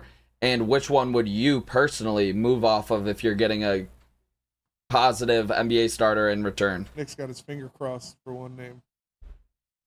I don't. This is a straight non-bias in this question. Who did you have in your article today as the young pieces to move off of? I actually kept pretty much everyone outside of Grimes, actually, and I think that was it. I think I held on to. Now, that's not saying all of them are going to have the same amount of minutes or even be in the rotation, but I think adding veteran pieces for them to learn from that actually can provide presence on the court, not just guys who are kind of like skeletons of what they used to be. I think that adds a lot. But if they had to move off of one, I feel like it's Duren. And I honestly, just as a basketball fan, not just as someone who's always around the Pistons, I like all of the players in the Pistons young core. Like, even if they hadn't drafted Cade, I liked Cade. Same with Ivy, same with Duren, and same with Ausar. I love the Thompson twins. But with Duren, with him being as much of a defensive liability as he is right now, it's pretty easy to go out and get a center who can kind of give you similar offensive production while also being able to hold his own defensively. So if you had to move off of one right now, it's probably Duren. And before we let you go, I'll keep it a little bit longer. I got a couple more questions too. You want to keep? Okay, yeah. Then we'll get into the draft next. But first, let me tell you guys about Lady Jane's. You got time? Because Awesome is when a guy can be a guy and get an amazing haircut. That's Lady Jane's Haircuts for Men. Stop in, sit back, relax, and let one of Lady Jane's talented stylists make you look and feel great. Walk in anytime, 7 days a week. Lady Jane's, it's wicked awesome. And let me tell you about Premier Pet Supply. Premier Pet Supply, give your pet the best. Premier Pet Supply is hands down Michigan's best pet store. Same prices and all the conveniences the online and big box retailers, with one major difference. They're family and locally owned and operated for over 30 years. 60 brands of food and nutrition experts to help you. Same day, local curbside home delivery. Premier Pet Supply, give your pet the best. www.premierpetsupply.com. A ton of fun, a ton of sports, and a ton of man meat. Welcome to the Woodward Heavyweights, live daily 5 to 7 p.m. on Woodward Sports. Stop searching for a vehicle and start finding one. Les Stanford Chevrolet Cadillac makes it easy. We harness the power of multiple dealerships and own the biggest selection of GM brands in the area to get you the car you need. With the Les Stanford Group, you'll have access to 4 different dealerships, providing you with more makes, more models, and more choices. We're connected to more than 1,000 vehicles, and with so many high-quality CPO vehicles available, you'll find new car quality at pre-owned prices. You can start and end your search at lesstanford.com today. Let me just say, I love Planet Fitness. Trying out Planet Fitness and dang, they got lots of equipment. Not me getting a Planet Fitness membership just for the 24-hour perk. Listen, the PF Black Card is worth every penny for this hydro massage. I'm a new man. Did y'all know that the PF app has workouts you can do at home? Cheapest therapy I can find is Planet Fitness. All the benefits, all for less. Planet Fitness, big fitness energy for all. Congratulations to the real Coach of the Year, Motor City Dan Campbell. Just put your head down and go to work. It's about to be fun, man. It's about to be fun. Woodward Sports.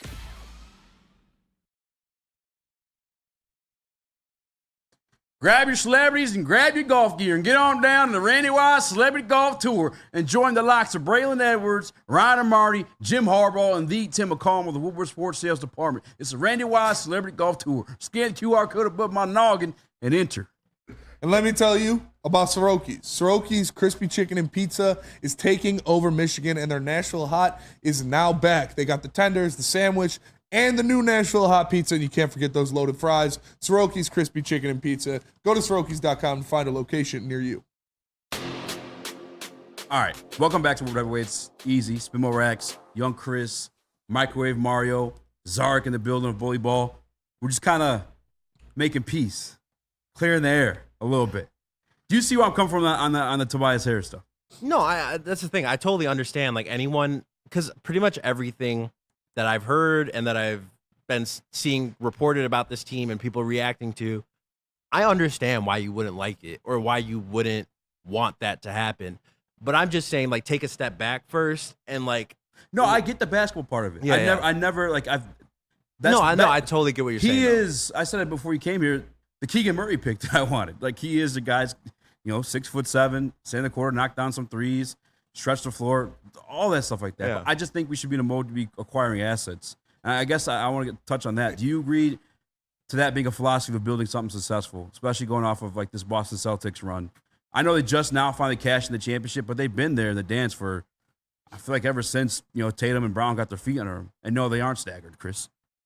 I think acquiring assets is like a huge part of team building, especially when you're building from scratch, and like especially when you're not starting off a rebuild with a Paul George trade, a KG, which I think was what KG, Paul Pierce, and Ray Allen. Yeah, no, it was Jason got Terry. dunked on by LeBron. Terry. Jason Terry. There we go. Yeah. We're not starting off with like a trade like that or Paul George, Russell Westbrook, etc. You have to kind of just take on bad contracts. That's part of the game. Yeah. The Pistons didn't do that. So they're in the position now to do that with their cap space. However, that doesn't mean that's the only thing they can do.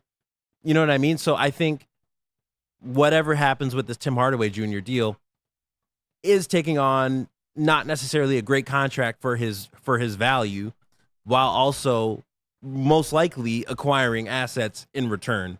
And I think the draft also is a perfect example of how to acquire assets while getting something you want, because I'm fairly certain the Pistons will be trading back tomorrow, especially with the amount of interest there is in Donovan Clingan.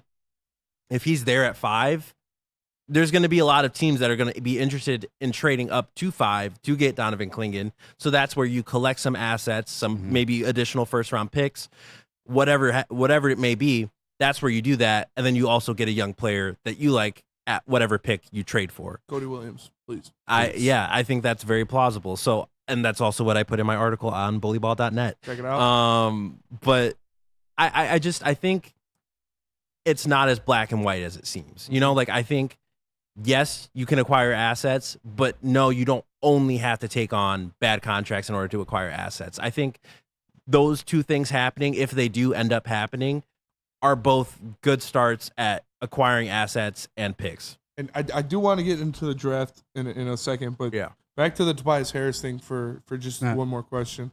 My whole thing with it was nobody willingly will come play basketball in Detroit unless they are getting a shit ton of money to do so. And Tobias Harris is a guy who a lot of teams would like to have as a part of their rotation. He could go play, and he's already made a lot of money in his career. So he could go play in Milwaukee. He could stay in Philly. He could go play in Dallas, somewhere where he has a chance of winning a championship, which he won't in Detroit for the next 10 years. Now, the only reason he would somewhat be inclined to come to Detroit is if he is getting a lot of money. And that's what I just can't do. Like, overpaying for a guy is one thing if you are right there and you're ready to go, but to overpay for a guy to still be a lottery team is just not something I would be a part of. I understand that, but I would also say, like you said, it's no secret nobody really wants to come to Detroit, right? Like, I think James Edwards reported that they had trouble bringing in certain prospects for workouts. So it's gotten even to the draft now where guys are like, Detroit, I don't know if I really want to, waste my time. Certain guys would even work out with us. That's exactly what I'm saying. So if guys don't even want to work out for you and you have a guy who is proven as a reliable 3-and-D guy who you know what you're going to get out of, who's not like old as shit, right? And is still able to provide on the court, in the locker room, and just overall have a great presence on the team. And he's got a little chip on his shoulder from catching a lot of shit in Philly because, it's Philly. Yeah. So he's gotten a lot of shit the last few years, and he had a rough playoff experiences last year where I think he does want to prove something. And I think Detroit is kind of like that perfect place where, yes, he could go to even Utah and get the same money, but he's interested in coming to Detroit. Yes, it's reported he has family here and stuff like that. But I think part of it is this team, nobody really wants to give this team a chance. Nobody really wants to give me a chance. I know he's not a young player. He's not going to all of a sudden turn into an all-star, but I think having that type of attitude is the right type of attitude you want in this locker room in order to turn things around, because you really have to start at the very ground level of changing the culture. And having a veteran like Tobias Harris, who's still in his prime, who wants to be here, who wants to teach these guys while also being like, screw everything else. Like, I'm still good. I'm going to show everybody that I'm not like what you make me out to be. I think that's a good combination of things. And it's exactly like why I brought Fred VanVleet up last night as an example of what Tobias could be for Detroit. So Tobias is the last option for Detroit at the bar that wants to go home with them. So we got to buy him some Don Julio shots to get him in the car. I mean, okay, like Tobias isn't bad. Like, that's the thing. bad. He's not bad. Is he worth $30 million? No, but like I said, no one wants to come here, so that's kind of the price you have to pay in order to get someone to come here. Even if they do want to come here, Utah might still offer him that same amount of money. You know what I mean? Like, if you have the advantage of Tobias wants to come to Detroit, you give him the $30 million. That doesn't mean you give him a full 4-year max or anything like that, but you give him a 2-year guarantee, third year, we'll see where we stand and, move on from there. So outside of, like, obviously Tobias has roots here. He's played here. Probably owns a home here still from when he played here before. Outside of him wanting to come here, what's the difference from paying a little bit more to get a guy like OG Anunoby that is all, like, would be part of a young core, like, moving forward? I would absolutely love to cover an OG Anunoby in Detroit. It's not a chance, so let's do it. You could give OG Anunoby $40 million. he's not signing in Detroit. That $5 million difference between what New York can give him and Detroit's going to give him, at the end of the day, you saw it with Malik Monk. Mm-hmm. He took, what was it, $19 million annually instead of Detroit, who reportedly might have even offered him up to like $25, $26 million a year. That's a $7 million difference annually, and he took that before even hitting free agency. Mm-hmm. Guys do not want to come here. And it's seen as like, right now, it's seen as like no one wants to be here. It's poorly ran, all these other things. So you really have to change the perception. I mean, yeah, he's part of that, and he's admitted that, right? Like at the press conference, he admitted, like, I might have been part of the problem. So that's where someone like Trajan comes in, and it's really about changing the perception of this team, and you have to get guys that want to be here in order to do that. And a part of changing the perception of the team is moving on from a guy who played Killian Hayes for 40 games over an actual NBA player, Monty Williams, and bringing in a new head coach. And that position is obviously still vacant. There are in deep talks with James Borrego to be the option, to be that guy, which I would be pretty happy with if that's the decision they made. Who are some of your top candidates you'd like to see realistically fill the Pistons role? I mean, honestly, it is basically the Pistons list right now, which is James Borrego, Sean Sweeney, Chris Quinn, and Mike Inori. Those are all guys who, they're basketball nerds. Yeah. And you really need those types of minds in this type of situation to get better. Monty is someone who, at the beginning of last season, admitted, like, he doesn't like looking at the numbers. That's... Bro, his heart just wasn't in it last year, bro. His heart wasn't in it. You have to offer a guy 3 times to take the job. Yeah, and at this point, it just is what it is. It was what it was. It's over. Whatever. But at the same time, I think of any of the available coaches, I honestly don't think you can really go wrong here. I think I would pick Sean Sweeney as the next head coach of the Detroit Pistons. However, I would also understand if it was James Borrego. I know some people have kind of recently started to detract from his offensive guru title he's been given around the league, where they're saying, that was more the assistant coaches he was with. I think regardless, it's proven that he can work with guys like Cade, seeing how LaMelo played under him, seeing how he kind of ran that system. At the end of the day, he still chose to run these systems, right? So Borrego also worked with Fred Vinson, who is the new Pistons assistant coach, known as one of, if not the best shooting coaches in the world.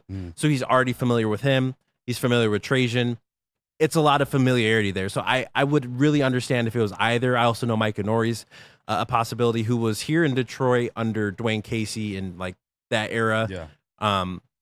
My brother calls him the Ted Lasso of basketball, just kind of how his personality is, which I think would be a welcome addition as well. Yeah. And he's also a great basketball mind. So I honestly really don't think the Pistons can go wrong here in this coaching search. I'm with you.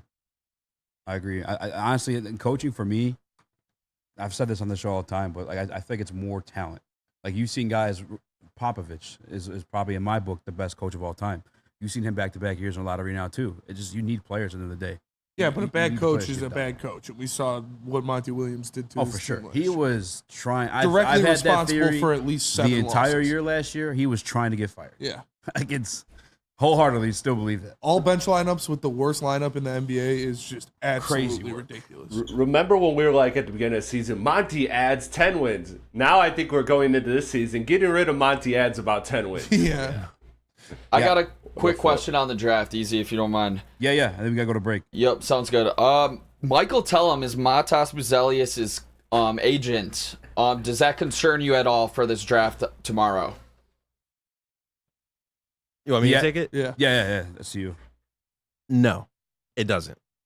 If Matas was projected like top 15 even, yeah, that would be a worthy conversation. Where it's like, yeah, Matas is seen as like a late lottery pick, maybe early 20s type of prospect, then yeah, it's worth looking into if the Pistons are considering him at 5. But if he's pretty unanimously like anywhere from like 4 to 8 in the draft, I don't think picking him at 5 is really that crazy.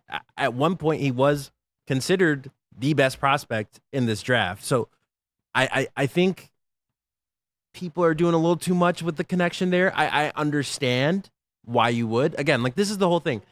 This team has won 31 games in the last 2 seasons combined. Mm-hmm. Any criticism is fair. Yeah. I just think we're big braining it too much. Like we're being a little putting on tinfoil hats a little too much. Like Matas is a top prospect in this draft, regardless of who his agent is. Yeah, my concern is not so much with the agent; it's just like the shooting. The shooting is my concern too. I just don't like. It's another situation. I just don't like the fit. So I mean, that's a good point. He had an off year with shooting this year, but if you look at his high school numbers, he shot a lot better. And if you look at someone like Reed Shepard, who's known as the best shooter in this class, he didn't shoot that well in high school. And then in college, he took that leap. So sometimes it really is just a transition. It's taking that step.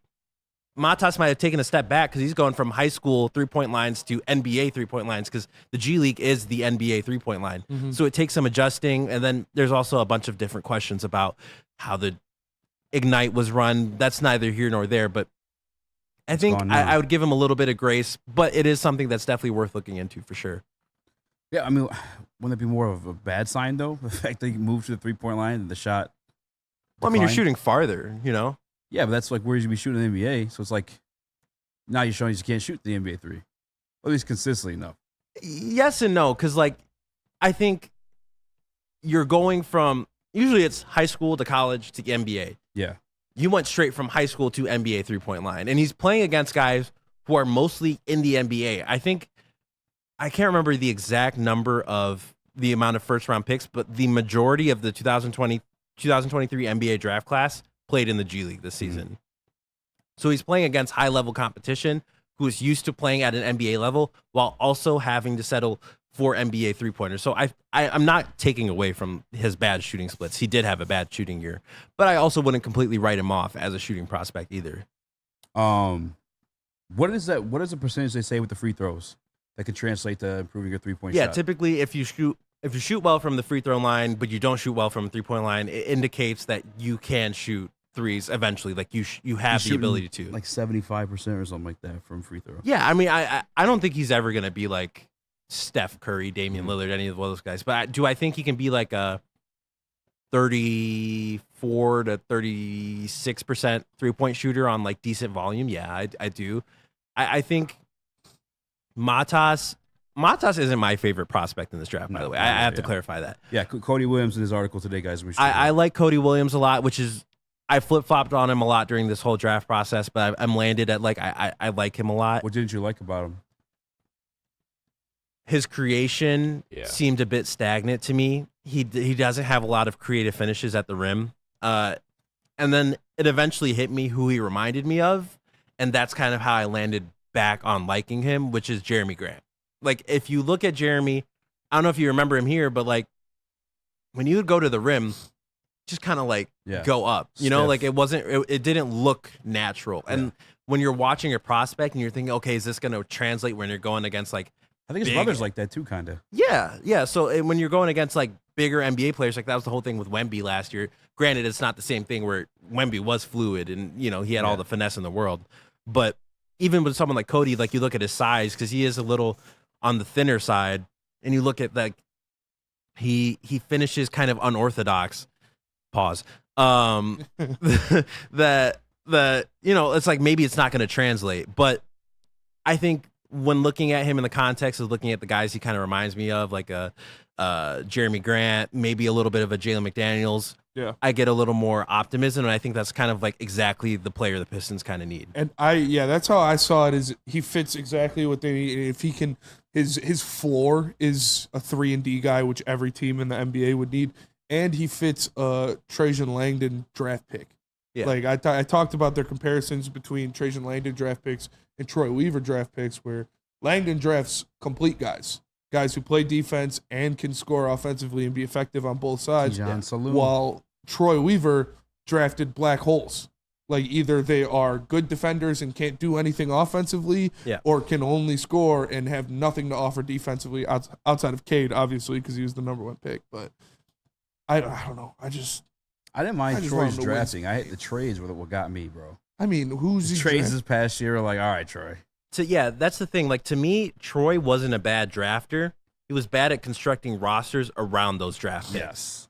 And I think exactly like back to like the whole Tobias thing, whoever you draft this season is with the idea of fit, right? Like you wanted to talk about fit. Yeah. I think even if you don't think the current young core fits as is, there's ways to make it fit better than it actually did. Like stagger the Guys were playing out of position. Guys were playing in roles that they weren't ready for. So if you kind of get guys to have defined roles that hide their weaknesses and show their strengths, I think you're on a lot better of a playing field, even in terms of evaluating them as assets. Because we're hiding his we're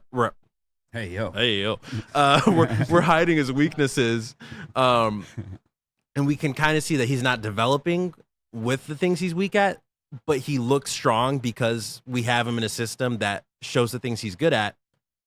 That builds their value back up to where they can get you a guy that's more of a flashy name, like a Brandon Ingram or whatever. Yeah.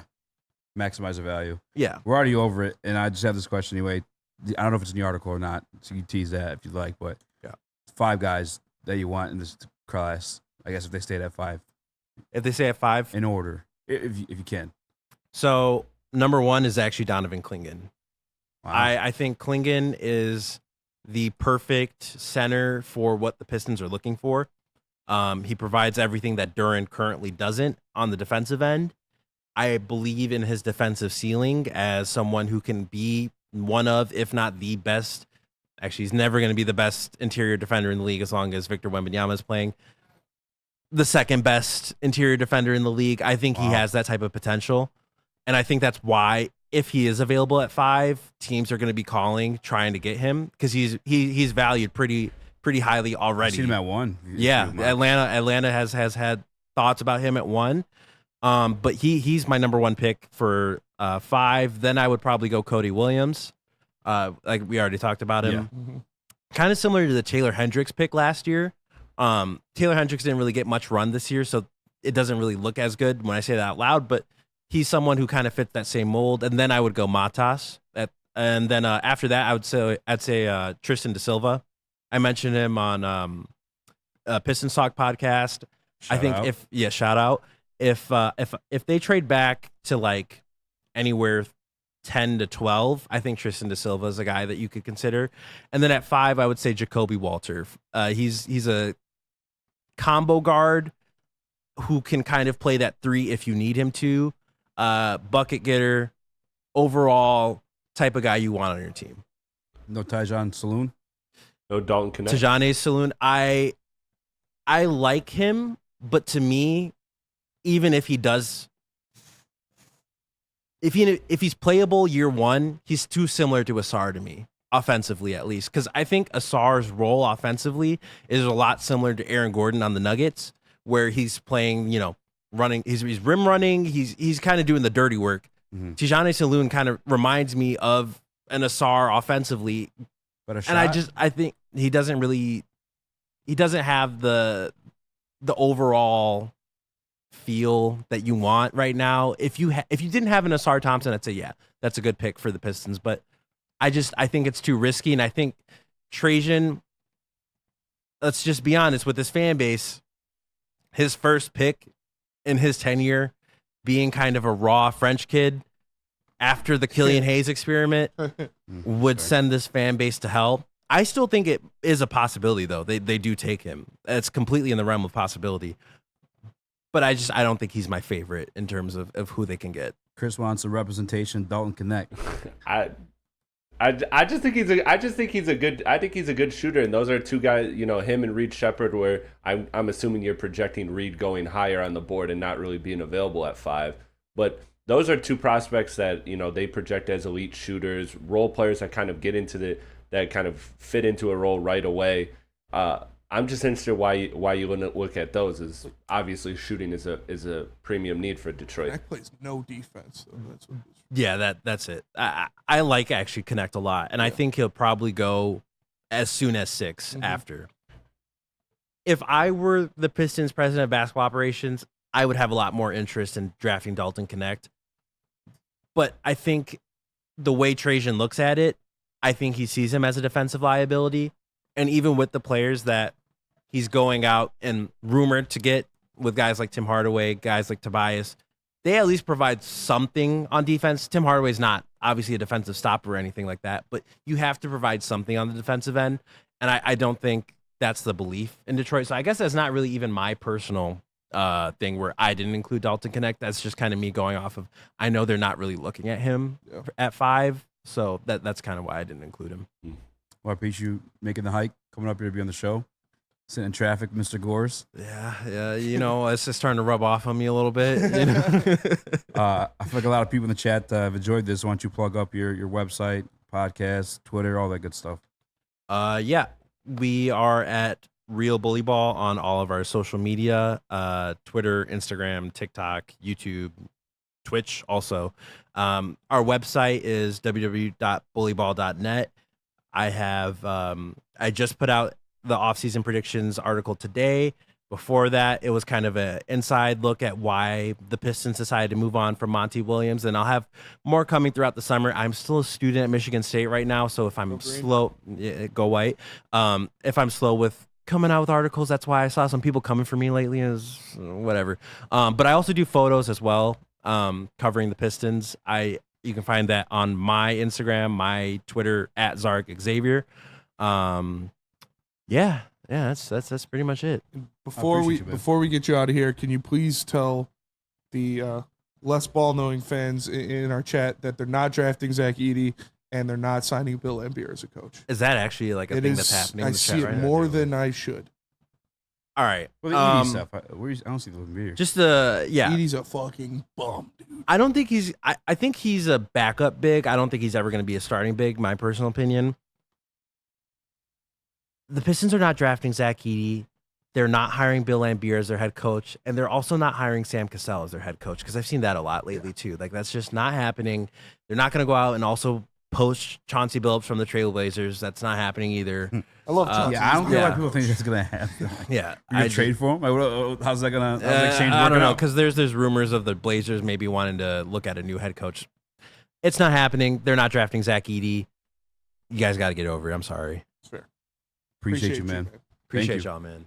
Easy, tell us about Swiss. I'll tell you guys about Swiss shirts. It's the best insurance in the game right now.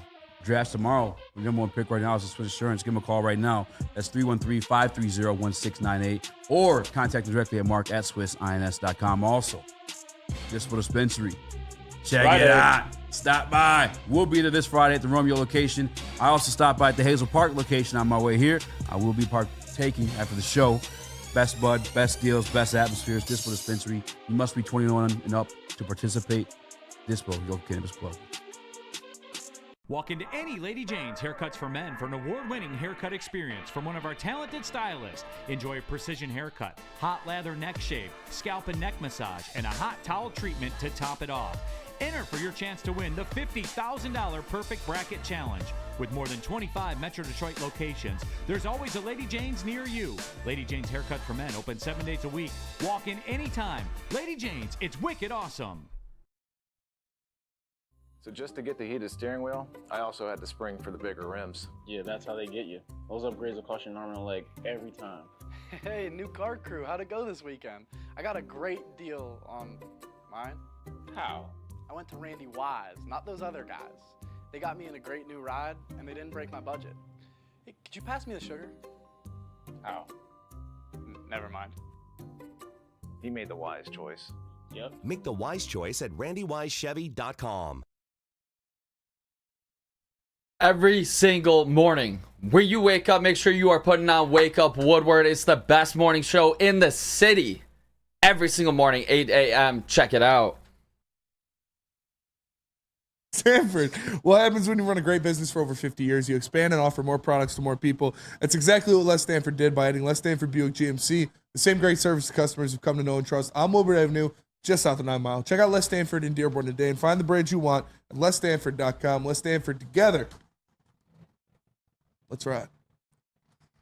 If there's any way you could sell me on the Tobias Harris signing, because basketball-wise, 100,000,000% just makes sense.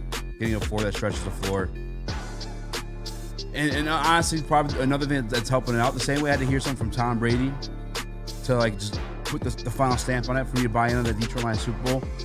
The Detroit Lions provided that culture first before the actual turnaround.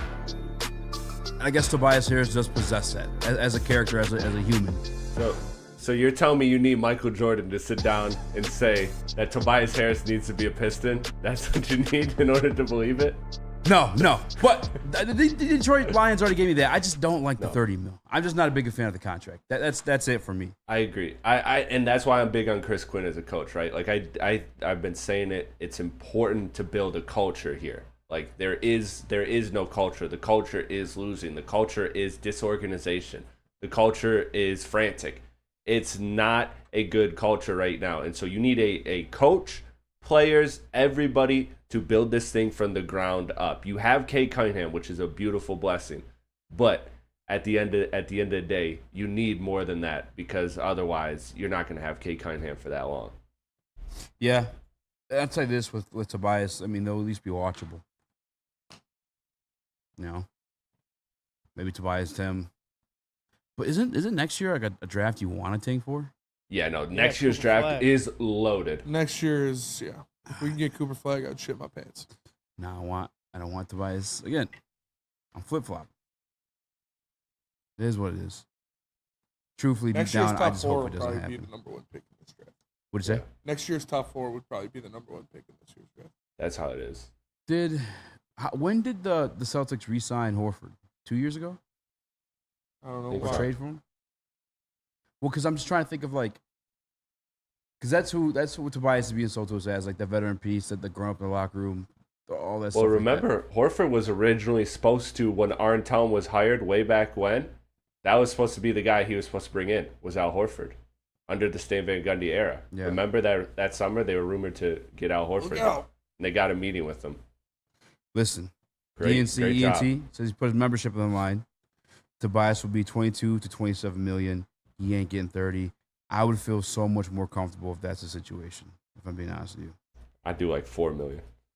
Yeah, I do like $4 million too. It's just not gonna happen. All right. I'm kind of waiting for Nick, because there's one I want to touch on. Is the guy that Nick is. He goes sporadic. He goes crazy anytime the man's mentioned. We talked about a little bit with Zarek, but Matthias, did you watch the video? No. Oh man, I gotta stall. So I need Nick to watch. I mean, I know he already watched it, but he's an entertaining guy. I want to watch his reaction. Yeah. Are we truly only 8 likes away from reviewing your guys' competition that you had last night? Let me check that, actually. Refresh for that? Oh, you put it at 100? Why'd you put the likes so low? You gotta get the likes high. You don't want them to see you lose it? No. I have no problem showing my pitiful performance, but I mean, we always put the like goal at least like 200 well, likes. That's for if we're buying a jersey or something, not just showing a drunk video of you guys. But yeah, so that's why I think Matthias should be the pick at 5. I really think he'd be a good fit.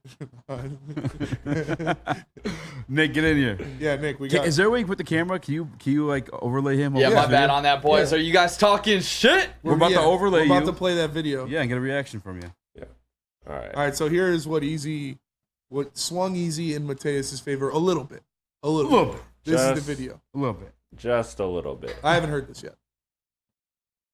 But I'm going to feel like I can guard every position in the NBA, and I'm going to take that challenge. Can't guard shit. Zachary Ratsyuk, you challenged him recently, possibly work out against him. Where does that stand? Is that offer still out there? Do you feel like he's ducking you? I think everybody got it twisted once I said it. I respect Zach as a player, of course. He's a great player. He just doesn't want to see me like that. I'm just going to keep it real, like with everybody. He doesn't want to see me, and I'm going to stand on that. The offer still stands, for sure, and I'm waiting on a response. Nick. I like it. That was nice. I like the dog in him. Can he shoot a 3, though? I don't think he can. Zarek said he had good high school numbers. I don't give a shit about high school. Yeah, Zarek kind of proved. I love Zarek, by the way, but you kind of proved my point there. It's like, yeah, he shot well in high school, and then he went to the G League where they moved the 3-point lines in the NBA, and then it went down. He shoots. Tells you he's not doing it. I think what he should have said is like 1-year sample sizes with young players can be misleading because you have up and down shooting seasons all the time throughout NBA. Well, now that being said, I don't think he can shoot. The one thing that makes me not want Matthias is that he can't shoot. The other thing is he's 17 years old, right? Is it 18? I don't want to add another kid to this He's roster. 19.68. Okay. 0.68. All right. You should just said 18. Fuck you, Nick. 19 years old in 142 days. Yeah. I don't want to He's add 4.5. another. I don't want to add another teenager to this roster. I don't. My number one goal for number 5 is to trade it and get somebody that it has played in the NBA before. Obviously, that is a very low probability of happening, but I don't want to add another teenager, man. How much better does that make you? Me neither. And I think one thing that stands out that we hit on with Zarek is he shoots 69% from free throw line. Like that doesn't translate to an elite 3-point shooter. And that's the only thing that this team needs. We have never seen Cade with elite spacing. And I think that's when you're going to see him at his best. And actually a winning team.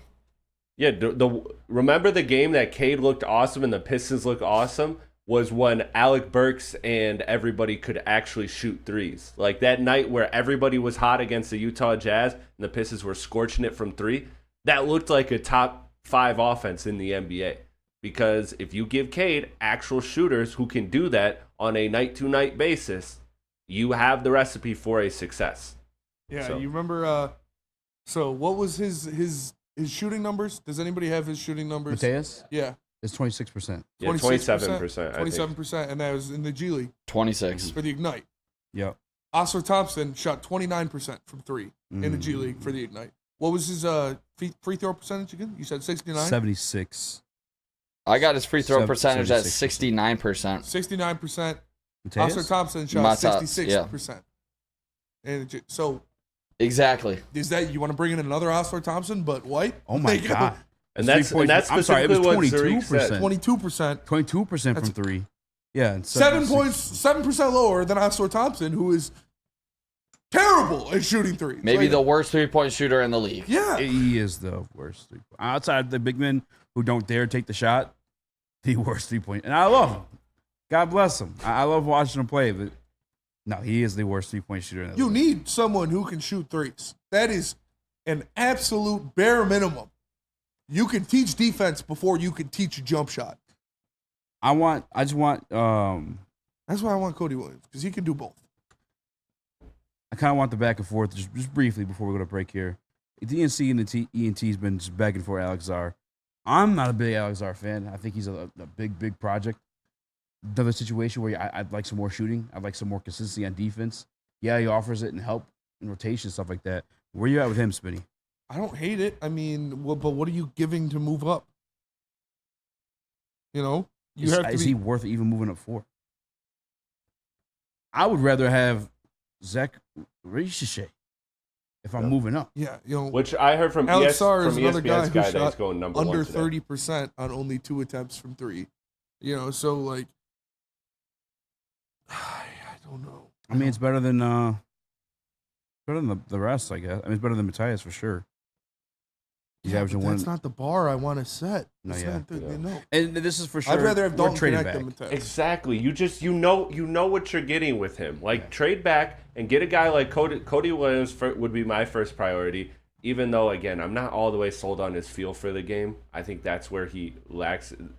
Zarek actually made a good point about his creative finishing around the rim. I don't need him to be creative finisher. I don't need him to have feel for a game. You got Kate Cunningham for that. You got other ball handlers for that. you need to have I a need good him feel to for the sit in game. the corner and be able to knock down open threes and to play defense. We're not getting a fucking superstar in this draft. We're not getting a guy who's good at everything. I want a guy who's good at the 2 things that we suck at, which is shooting and defense. That's it. That's all I need. That's all I need out of this draft. I don't need you to be LeBron James. I need you to do things that we couldn't do last year, which is shoot 3-pointers and defend somebody.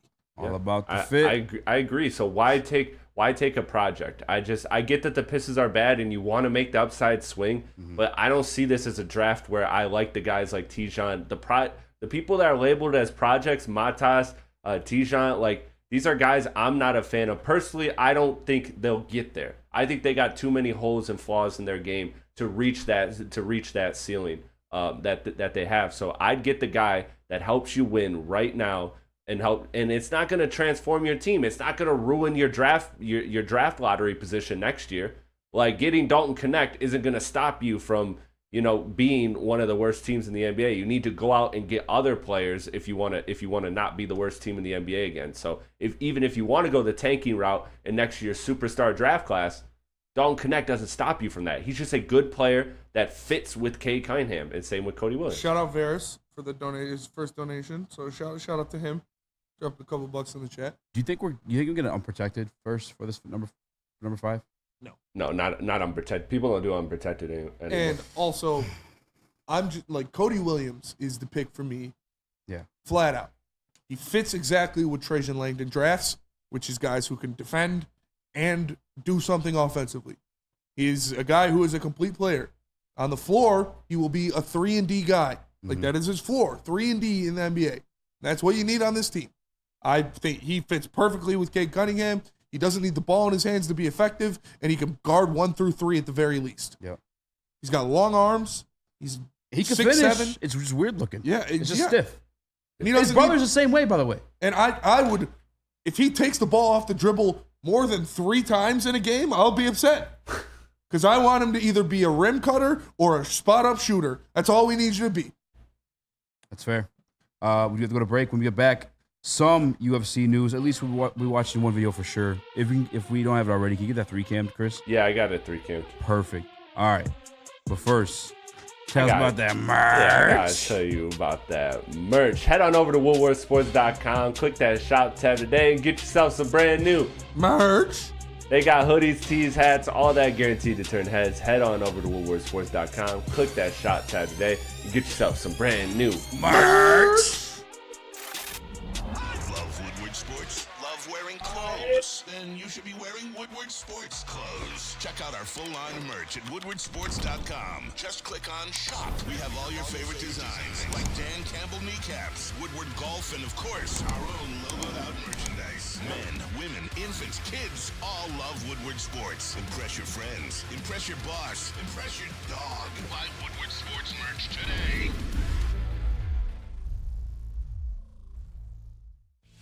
Drive into summer and drive into savings during Feldman Chevrolet's biggest Memorial Day sale ever. We're stocked with new Chevy cars, trucks, and SUVs, all priced to move. Like this 2024 Silverado for only $217 a month, or this 2024 Equinox for as low as $199 a month. Find your freedom in a Feldman at the Memorial Day sale going on now at Feldman Chevrolet, Michigan's #1 Chevy dealer. Attention sports fans, don't miss out on expert sports injury insight with Dr. Jeff Pierce of Michigan Sports and Spine. Join Dr. Pierce every Tuesday during Big D Energy and every Thursday during Ermanni and Edwards, where he offers top-notch injury advice. Trust the guy that DMAC trusts. Dr. Jeff Pierce is here to keep you in the game and performing at your best. For more information, visit michigansportsandspine.com or call 248-426-9944. It's kind of cool. It's like I feel we're kind of buddies with Dr. Pierce at this point. Yeah, Dr. Pierce is man. I almost want to have you guys, because he said he'll keep you in the game. I almost want to have people ask him for ED medication. Keep me in the game, keep me performing. Got any of that blue chew, Dr. Pierce? Yeah, come on, Dr. Pierce. All right, UFC fans, I promise you. There were some more topics on this, and maybe we'll spread some of them in tomorrow because we're kind of up against it. Chris, we did hit our like goal. Okay, so let's say that for after the show. Okay, you want to play it at the very end or? Yeah. Like outro? Yeah. Okay. That work? Yeah. Cool. Also, so Sean Strickland sparred former K1 champion Ryuka Anpo. He's allegedly 40 pounds lighter. He looked a little bit bigger. He looked pretty big. Yeah, he didn't look no 40 pounds. I mean, Strickland did a little thick, maybe 40 pounds heavier in terms of out of camp Strickland. But it was fucking gas, dude. Strickland's a fucking man. And this is a treat because this is not, they didn't make any money off this. It wasn't a big event, but the fight was worthy of admission. Did you watch the whole thing yet? No. There's gas. Can we? Are we loud? Yeah. Yeah, you got 3-cam? Yeah, let's do it. All right, let's do it. Pussy! Turn it down a little bit, I think. I don't know.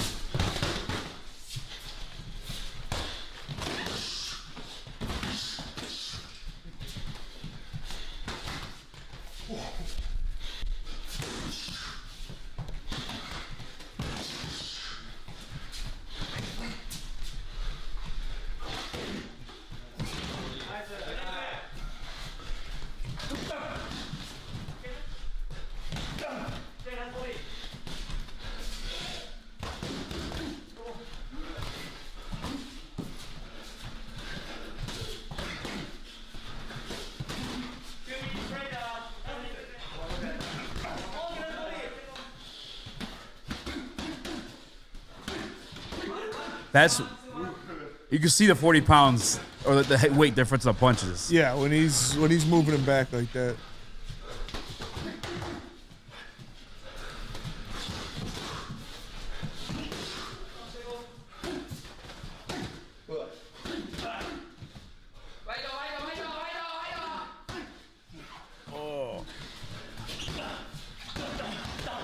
Okay. That guy's fast as shit. Yeah, he is.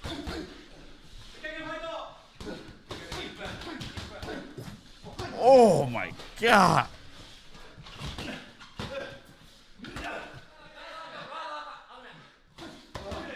Wink.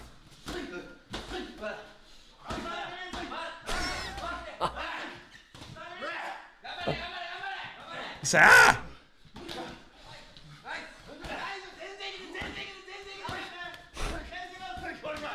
God damn, dude.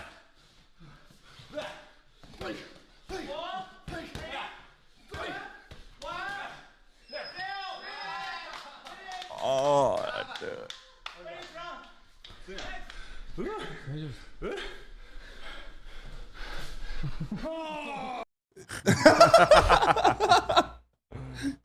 Bro, they were banging. Yeah. Dude. Yeah. Nah, Yeah, that was fucking. You got lumped up.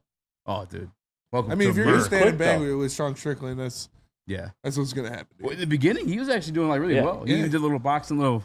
But then when he got him in the corner, Yeah. yeah. Sean's throwing hammer fists, Yeah. uppercuts. I mean, I guess you could definitely see the weight difference when there was freaking once the punches start landing. The weight difference, it was very evident once you saw him moving with every punch. Yeah, that's very true. Actually, I kind of want to say that guy in the UFC now. Against like somebody his weight. Yeah. Maybe teach him a little I mean, jujitsu. K1's no ho, dude. No, K1 is no ho. There is one other piece, I guess, because I do have a little bit of time for it. The did I send this one? I hope I did. Yuri Prohashka, who's fighting this weekend against Alex Pereira. Botan. Yep. Botan Shama. He wants a clean fight. He doesn't want no cheating. He wants a fair fight, mano a mano, none of the extracurricular that he feels like Alex Pereira does in his fights. What is he? What? You have that video, Chris? Yes, I do. Here we go. What the fuck does that mean? All right, yeah, by the way, the wink was great. The spiritual things. What do you mean by that when you say spiritual things? So everybody knows he is working with some shamanics, with some shamans. Yeah. From his like hometown. Yeah. Hometown. And he believes in some like spiritual help from them. Okay. I believe too, but I believe in the best performance, in the human performance right here, right now, without no magic. And let's see if the Alex still be work like that, because it's working. But I believe in a clear way, and I will do that. I want to win by that way. Dude's asking him to abandon his gods. He's cooked. This is, dude, first round knockout. It's magic, not even his gods. No magic. I want a clean fight. I just want best of skill. None of that magic shit you do before your fights, buddy. What the fuck? First round knockout, Potan. Oh, Yuri's fucking. Oh, it's interesting. It's gonna be good. It's gonna be a dogfight. I'll say this: I do got Potan without a doubt. They both fought in UFC 300, but Yuri's fight was a fucking dogfight. Yeah. Like he probably should have been put on a medical suspension. Because who did he fight? Rakic. Yeah. They were throwing him. Yes, they were. It was questionable for both guys. So I think that, and he just also invites punches. Like he eats punches voluntarily. Yeah. And Potan's not the one you want to do that against. Yeah, that's it. Well, that'll do it for us today. Appreciate y'all tapping into the heavyweight. Shout out to Zark for joining us. For Easy, for Nick, for Caleb, for Chris, I am Spenny. We're the heavyweights. We'll see you guys tomorrow. We didn't forget about your video. Yep. Seconds. If he wants it, he has to shake on it. No, I want to start where I'm at versus where you're at. That's what he's saying. Give me I will give you 10 seconds for $10. Take the 10 seconds, Chris. I don't want. Chris, stop being proud. Take the 10 seconds, bro. What the? Look at where you're at. Stop being. You're not beating him. Look at it. He's a mustache. 3, 10 seconds. 10 seconds. Take 10 seconds. I don't want 10 seconds. Take the 10 seconds. No, because you're not going to lose and be like, oh, he fucking, look at what he started with. No, we're not doing that. Yeah, exactly. You're taking the 10 seconds. Money, because money ain't thing. I'm rich. Exactly. Okay. That's All what right, you all said. right, 10 all right, second, all right, $10. $50. 10 second, $50. $10. No, second. 50, yeah. Oh, I'm rich. 10 second, $10. All right, 7 You saw the seconds. take. No, you saw the 7 seconds. 7 I'm seconds. going to $7.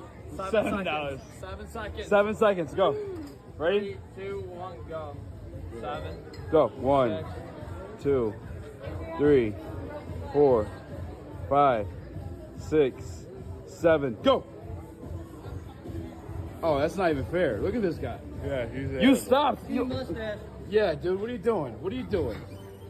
Bro, why is the other fucking booth boy trying to compete with the guy that wants a fucking spot on the table?